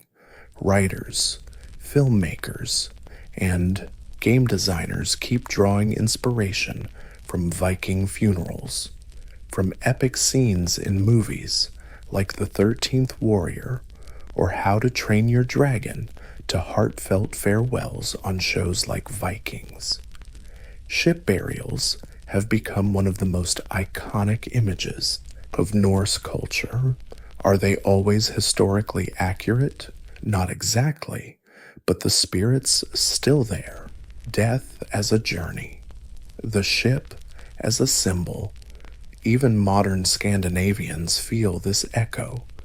Some Viking descendants request their ashes scattered at sea or hold ceremonies inspired by ship burials. Thankfully, no slaves, but still honoring the tradition. The deep link between vessel and soul. Some brave experimental archaeologists have even rebuilt burial ships, launching replicas on rivers and seas to study the original's craft and magic. What's really amazing is how much we've learned from the ships themselves. Their wood tells us about forests that no longer exist. Their construction shows Mediterranean-level engineering, and their grave goods by scattering ashes at sea or performing rituals mimicking ship burials. Thankfully, no slaves were involved, but respect was there, a profound link between container and soul. Some brave experimental archaeologists even rebuilt burial ships, setting replicas afloat on rivers and seas to learn about the craft and magic of the originals. What's really remarkable is how much we've learned from the ships themselves. Their wood tells us about forests long gone. Their construction reveals craftsmanship on par with the Mediterranean, and their grave goods, peacocks, silk, silver paint a picture of a Viking world way beyond Scandinavia. Viking ship burials weren't just funerals. They were the final show, the last act in a life full of war, trade, poetry, and power. And even now, these ships are still sailing, reminding us that the dead once lived, that legends and memories are hard to separate, and that some ships never stop moving. They just cruise through different seas. Courtly love wasn't about marriage, babies, or settling down. Nope. It was about longing, impossibility, and that weird mashup of pain and pleasure. By the 12th century, this idea got so popular among the nobles that it basically turned into an unwritten law, part seduction manual, part philosophical exercise, and totally out of touch with reality. Born in the southern French courts, especially in Aquitaine, courtly love was less about real feelings and more about showboating. Nobles, often knights, would dedicate their lives to a woman, usually someone higher status or already married, but instead of trying to win her over romantically, The knight's goal was to worship her from afar. He'd write poetry, take on dangerous quests in her name, and suffer gloriously in silence. If that sounds like masochism wrapped in armor, well, you're not wrong. The rules were crystal clear. Love had to be secret. It had to be hard. And love was never meant to be fulfilled, because once it was, it lost its purity. In this game, the main point was suffering. A knight's pain was proof of his devotion. The more hopeless the love, the nobler the spirit. The new love code mixed chivalric ideals, honor, service, and nighttime courage. The perfect knight was brave in battle and humble before his lady. Love wasn't a distraction from knighthood. It was a test. A knight who could endure suffering without breaking his oath or honor was the real ideal. But courtly love was super fake. While the knight wrote flowery poems about golden hair and irresistible charm, the lady's marriage to some powerful noble went on just fine. No drama. While the ideal stressed restraint and virtue, history is full of scandals, even duels sparked by these supposedly pure obsessions. Still, the idea caught on. Poets, minstrels, and folk singers made careers spinning tales of knights bleeding for love, ladies crying for honor, and the lingering pain of unfulfilled desires, true or not. The courtly love fantasy reshaped medieval Europe's views on passion, power, and gender. Love became more than just a feeling. It turned into a code. Before Shakespeare or sonnets, there were minstrels, poets, and wandering musicians turning unrequited love into high art. One heartbreaking note and stanza at a time. They weren't peasants singing about beer and crops. They were often nobles, educated, multilingual, and fully aware how dangerous and addictive it was to sing about someone else's wife. The troubadour movement kicked off in Occitania, now southern France, around the late 11th and early 12th centuries. These artists sang in Occitan, a Romance language, and their themes were almost always the same unattainable love. A knight obsessed with a noble lady, a woman trapped in marriage but worshipped from afar, all beautifully staged suffering. Troubadour songs weren't performed in smoky taverns, but in castle great halls. The audience lords and ladies saw their secret desires reflected in the verses. A good minstrel could make a duchess blush with just a metaphor. Great one could spark scandals that lasted generations. These poets developed a refined vocabulary for longing, noble love, and subtle affection, not about lust, but about admiration, humility, and inner suffering. From their view, love was supposed to hurt. The woman was always worshipped like a goddess and untouchable. The man, usually a knight or poet, proved his worth through service, deep sorrow, and poetic vibes. Some of the most famous wandering singers were actually real historical characters. Gaudrel, the guy who claimed he fell in love with a woman he'd never even met. Bernard de Ventadour, who turned his heartbreak into hit songs. And Eleanor of Aquitaine, an arts patron who might have inspired many of these tales and maybe even lived in some of them. Troubadours, didn't just write medieval love songs. They invented the whole idea that expressing love through art was noble, even sacred.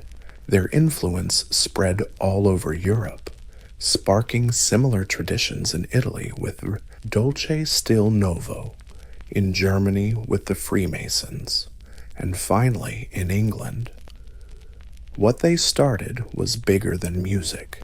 It was a cultural obsession that shaped how love was written about, sung, and mythologized for centuries. They didn't just perform at courts. They taught the nobility how to love. In the courtly love worlds, the woman was everything. The muse, the judge, the goddess, the untouchable prize. She sat on a symbolic marble throne and sometimes, literally, worshipped and praised by knights in poetry. But this worship didn't really give her power. Sure, it was flattering, but also limiting, idealized, and often totally out of reach.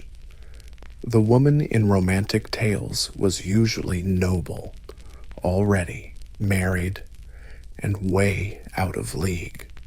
And here's the catch: the farther away she was, the purer the love seemed, her beauty described in poetic cliches: skin like ivory, eyes like stars, hair like woven gold. But these women weren't real individuals. They were living symbols meant to inspire equal parts devotion and suffering for men. This idealization was a noble excuse for emotional weakness. A knight could cry, sigh, or write poetry without being weak because his love for this woman was considered sacred, but for women, it was a trap. They were expected to inspire love without doing much. They had to always keep their grace, dignity, and virtue while being watched, desired, and sometimes stalked by persistent suitors with ballads. Sometimes the woman actually held the real power in these affairs. In some stories, she set challenges, commanded loyalty, or even tested the knight's devotion. But this power was almost always symbolic. In reality, most noble women had limited freedom, often married off for alliances and status before they turned 15. Still, courtly love gave them something rare in the Middle Ages' attention. In a world ruled by men's voices, courtly love put women in the center of the story. They became subjects of songs, reasons for quests, and the heart of medieval romantic imagination. Some women played this game really well. Historical figures like Eleanor of Aquitaine and her daughter Marie de Champagne weren't just muses. They were patrons of the culture, encouraging poets and inspiring love literature that reflected their ideals and sometimes political views. But even in the prettiest love stories, courtly love wasn't about teamwork. It was about distance, height, and longing. This woman was worshipped by all but barely known. She's a crowned illusion, and illusions don't get a voice. The knightly spirit started as practical battlefield rules: loyalty to God, courage in battle, mercy for the fallen. But once courtly love crept under that armor, the knightly spirit got softer. Every lance thrust, every oath, every sharpened point could now be a love letter. Knights weren't just fighting for king and country anymore. They fought for a smile, or even just a rumor of a smile from a distant woman. A perfect courtly knight followed. He struggles to get a smile, or even a rumor of a smile from a distant woman. A perfect court night follows, a three-tiered loyalty hierarchy. First, pray to God in the morning before dawn patrol. Second, serve his feudal lord, unquestioningly in war and peace. Third, his lady, the invisible lighthouse guiding every move. While warriors raised battle flags, court knights tied a symbol of womanhood, maybe a ribbon, a veil, or a sleeve, around their arm, not camouflage, a public declaration that his sword, jousts, started as rough weapons practice, but quickly turned into love's own stage. The lists around the arena were decked out with banners, announcing nightly who had the knight's favor. Winning wasn't just about bragging rights. It proved you were a worthy lover. Chronicles say knights often dropped from exhaustion, not retreating to save face from seeming less devoted than their rivals. That level of dedication was almost materialistic in its intensity. Guidebooks like Andreas Capellanus's De Amore preached real lovers must stay humble, polite, and discreet. They had to protect their lady's reputation more fiercely than their own life, endure jealous rivals silently, and obey the harshest rules. They had to be happy to serve, even if their love was never returned. Pain itself was proof of sincerity. But beneath all that glitter was cold, hard reality. Castles needed guards, roads were crawling with bandits, and crusades abroad were calling. Knights wrote poetry at night, but sharpened their swords at dawn. The same hand that delicately penned a rondo could slice through a helmet hours later. Medieval commentators noticed this clash, but that contradiction was the point. The bigger the gap between brutality and gentleness, the nobler the knight. Of course, real hearts complicated the code. Secret affairs happened, scandals exploded, reputations got trashed. But the ideal stayed tempting, courage and courtesy blending, where a warrior's strength bows to a lady's charm. For medieval folk drowning in war and arranged marriages, that ideal was pure swoon-worthy. So, chivalry, armored but soaked in yearning, became the noble romance system. Fight hard, love harder, preferably from a poetic, respectful distance. Every rule invites breaking, and courtly love, obsessed with secrecy and desire, was basically begging for real-world rule-breaking. Beneath those pure poems and jousting rituals simmered the temptations of boiling flesh. When imagination stepped off the parchment, it sparked some of the most juicy medieval scandals. Take Peter Abelard and Eloise, for example. Abelard was Europe's rock star philosopher, Eloise, his sharp student. Their relationship kicked off like a textbook romance, secret lessons turning into poetry and stolen glances until it got very real, very physical, and very public. The fallout was brutal: an angry uncle, an illegitimate kid, a forced marriage, Abelard's infamous castration, and both lovers ended up in separate monasteries, writing letters full of theology and heartbreak. Courtly ideals promised devotion. Reality delivered lifelong regret and disability. The political elite got no free pass either. Eleanor of Aquitaine, queen of troubadour culture, was rumored to have flirted with the wealthy, most famously her uncle Raymond of Poitiers during the Second Crusade. True or not, These rumors wrecked her marriage to Louis VII and reshaped Europe when she married Henry Plantagenet. Love songs could topple thrones. Even royal daughters weren't safe. The 1314 adultery case saw 3 French princesses accused of cheating in a Paris tower. All based on servant gossip, 2 marriages got annulled. The lovers were supposedly skinned and hanged. The disgraced women endured years in convent prisons. Words praised women's virtue. The justice system wielded iron chains when virtue broke. Then came quieter tragedies. Unknown girls were banished to distant castles for exchanging letters. Knights were forced on crusades as penance for suspected sins. The abbot's sermons weighted like iron shackles when virtue was shattered. Then came quieter tragedies. Unknown girls banished to faraway castles for letter swapping.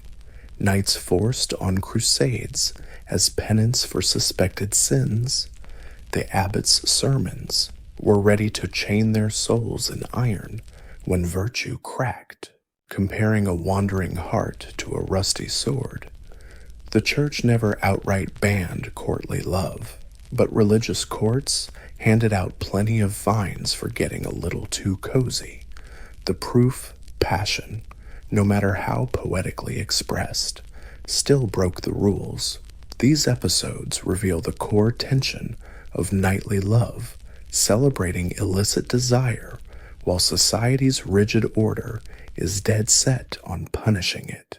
The same society that cheers a knight's figure expects him to keep his urges in check. Break your vow, and your reputation's toast, sometimes literally. So, the dream of refined devotion crashed headfirst into medieval harshness.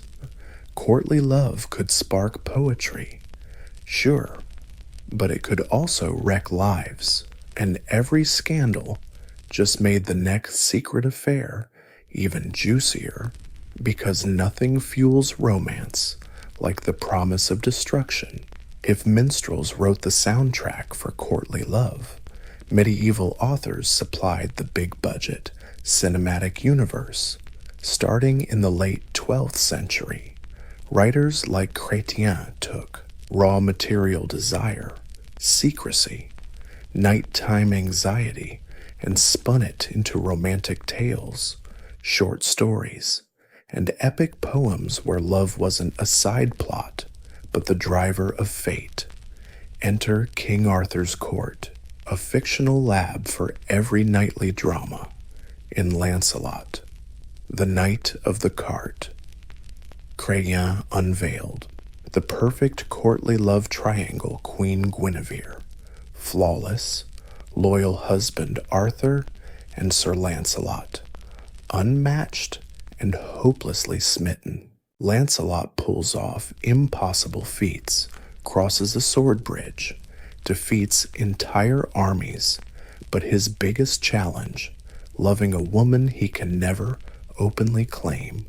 Chrétien packed the story with all the armor rules, secret meetings, tokens, and looming threats of doom. Readers loved it. Knights suddenly wanted to be Lancelot, minus the lifelong headache of cheating.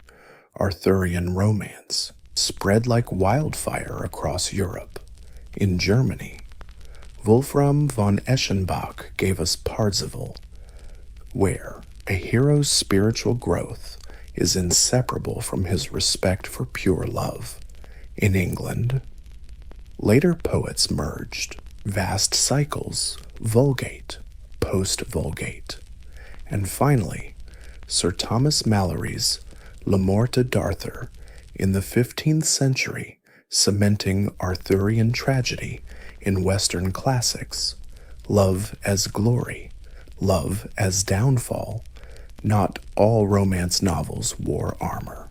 Around 1230, Guillaume de Lorry started The Romance of the Rose, a dreamy allegory where a rose is adored, but locked inside a walled garden, and all the courtly virtues, humility, courtesy, mercy, take human form. 4 decades later, Jean de Meun continued with sharp satire mocking clergy, nobles, and even the love-struck readers who adored it. The poem became a medieval bestseller, copied hundreds of times, and debated in university halls. Was it a moral guide or body-shaming satire? Yep. These texts weren't just entertainment. They standardized the language of desire, metaphors love as service, the beloved as shining light. Jealousy as prison became cliches precisely because bards and lovers borrowed them so much. Even real courts used romance novels as etiquette manuals: how to bow, speak, flatter, and despair just right. Literary romance pulled off a clever double act, praising the ideals bards sang about bravery for love, while exposing their contradictions. Novels made courtly love bigger than life and truer than truth, ensuring generations who never met a romantic guy still learned how to suffer perfectly. The scent of courtly love couldn't reach was beloved. The poem became the medieval bestseller, copied in hundreds of manuscripts, and debated in university halls. Was it a morality handbook or a body mockery? Well, these texts weren't just for fun. They standardized the language of desire, metaphors, love as service, the beloved like bright light, jealousy as a dungeon, became cliches precisely because both minstrels and lovers borrowed them widely. Even real courts used romantic fiction as etiquette manuals: how to bow, speak, flatter, and despair just right. Romance in literature pulled a clever double act.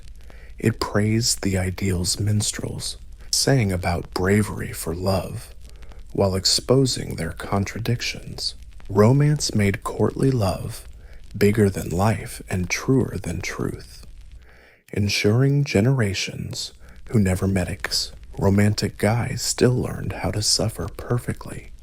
The scent of courtly love couldn't reach heaven unnoticed, as minstrels' choruses echoed on city walls. Bishops smelled sulfur.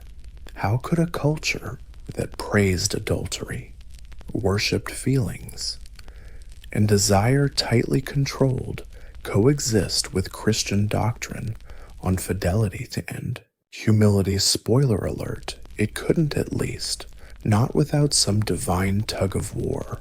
Preachers stepped in first. By the early 13th century, sermon collections like Jacques de Vitry's Exemplar warned religious orders about knights showing up at tournaments just to snag a lady's ribbon and then earning a one-way ticket to hell. Saint Stephen of Bourbon, a Dominican, called troubadours nothing but flashy salesmen, their songs eroding both virginity and social order. Moralists coined the term amour dérangé, disturbed love, to separate proper wifely affection from the raging poetry fever sweeping through castle halls. The church courts handed out fines and penance. A knight caught swapping love tokens during Lent could be sentenced to barefoot pilgrimages or forced to fund church candles, a literal fee to show off the symbolic flame. Confession manuals advised priests to scrutinize secret relationships, suspicious poetry exchanges, and even excessive daydreaming. Desire itself became a sin taxed during prayers. But repression got complicated thanks to patronage. Plenty of big shots backed love poetry. Eleanor of Aquitaine, Marie de Champagne, Blanche of Castile were enthusiastic patrons of monasteries and cathedrals alike. Bishops condemning courtly poetry on Sunday might be dining with a poetry-loving queen by Tuesday, so excommunication was mostly just for show. Society's surrender was more practical. Some clergy tried swordplay instead of sermons. Andreas Capellanus's De Amore, supposedly commissioned by Marie de Champagne, laid out 31 rules of love, just to end with a chapter telling readers to ditch the whole thing as sinful madness. This treatise worked like a carnival mirror, reflecting courtly ideals so accurately they exposed their own absurdity. Moral commentary disguised as a user manual, the satirists kept going. The Roman de la Rose, especially Jean de Meun's sequel, portrayed courtly seduction techniques that were both entertaining and downright scandalous. Jealous husbands popped up, nurses conned their way in, and the heroine's virtue finally got trashed. The poem became a university staple, proving that laughter can sting deeper than curses. Despite all this pushback, courtly love stuck around because it delivered something sermons rarely did: emotional drama. People left the theater, not the pulpit. The church slowed the fever, cut back the excesses. But desire that was untouchable by the 14th century, moralists still grumbled. But the troubadour DNA was now woven into European culture.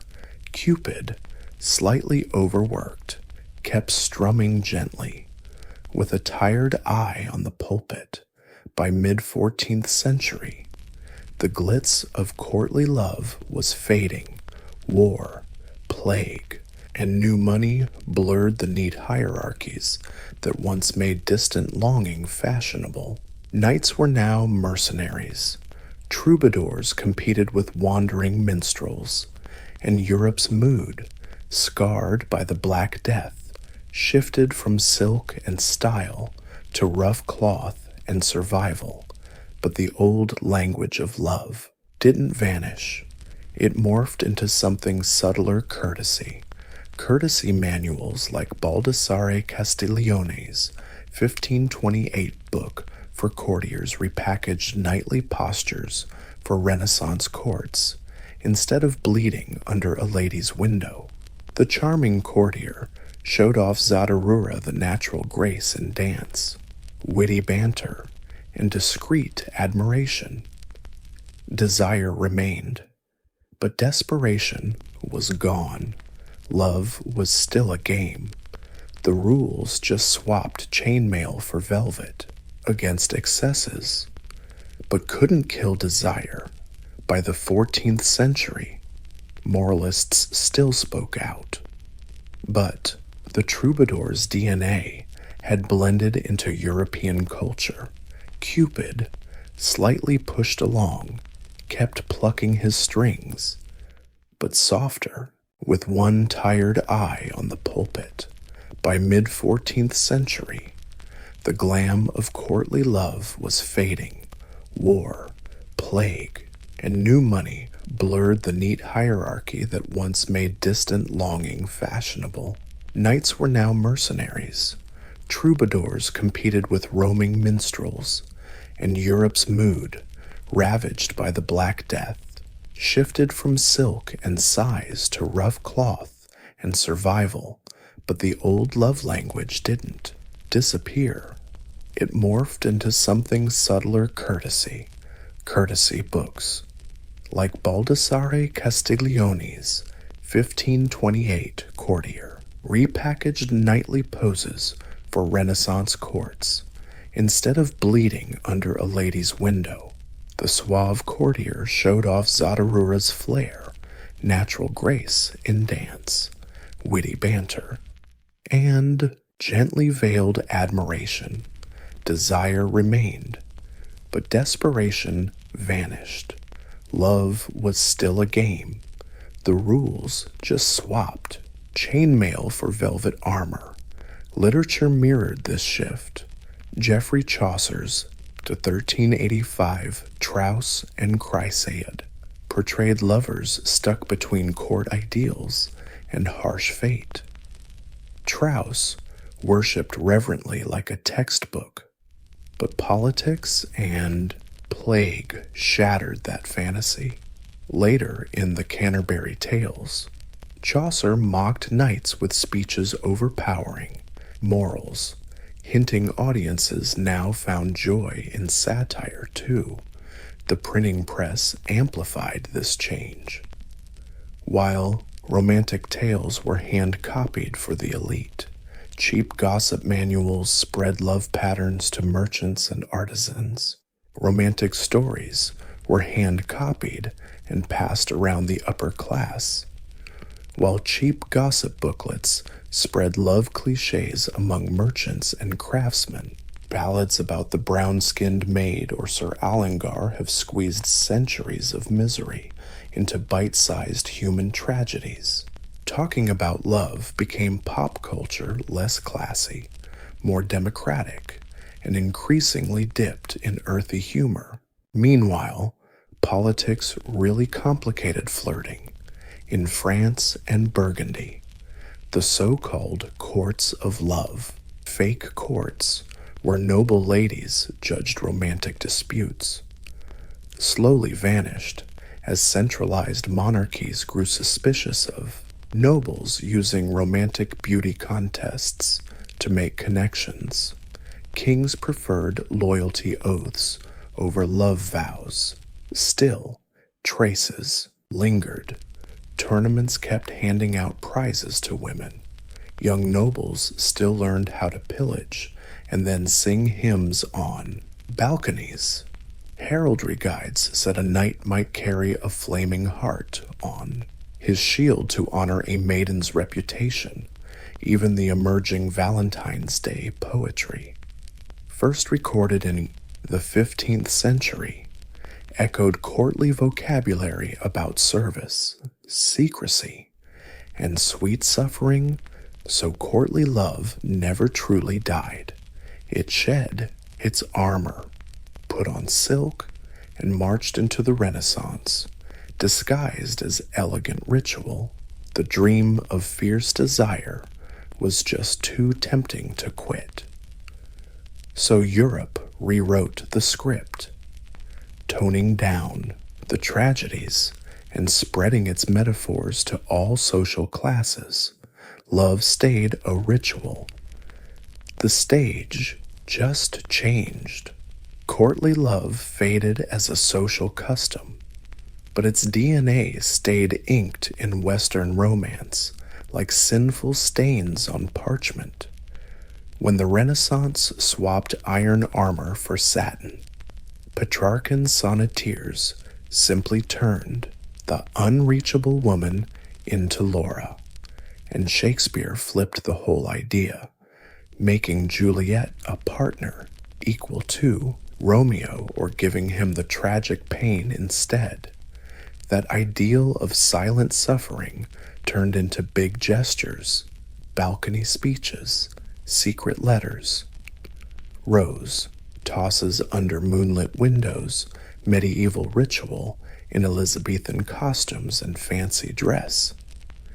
The Enlightenment mocked the over-the-top chivalry, but still celebrated the sensitivity, the sweet pain of unspoken longing. Jane Austen's heroines might scoff by night, but Darcy's quiet devotion to Elizabeth echoed Lancelot's silent admiration, only now polished with moral duty and mutual respect. Romantic poets cranked feelings up to 11. Byron's She Walks in Beauty would totally fit reading to a 12th century duchess. Victorian etiquette books weaponized politeness, calling cards, guided dances. Even the language of flowers carried medieval symbolism, tokens of devotion, but with restraint. When industrial cities replaced castles, love still needed smooth coordination, and society judged lovers by their ability to read coded signals. Cinema inherited the beauty contests. Silent film swashbucklers wooed maidens with sword fights and emotional dances. Hollywood's golden age polished this into tuxedos and ball gowns.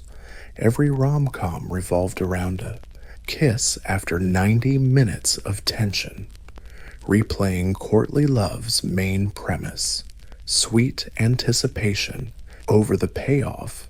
Even superhero stories keep the flame alive.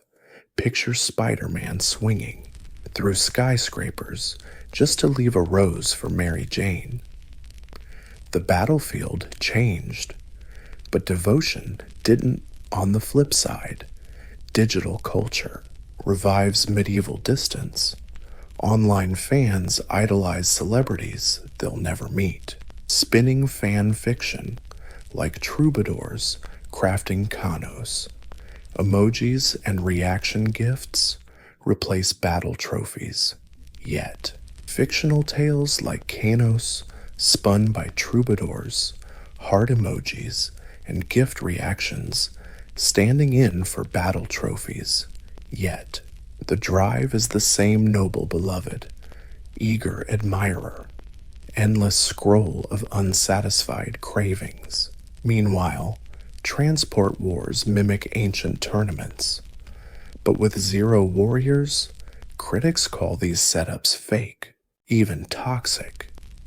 And honestly, they're not wrong.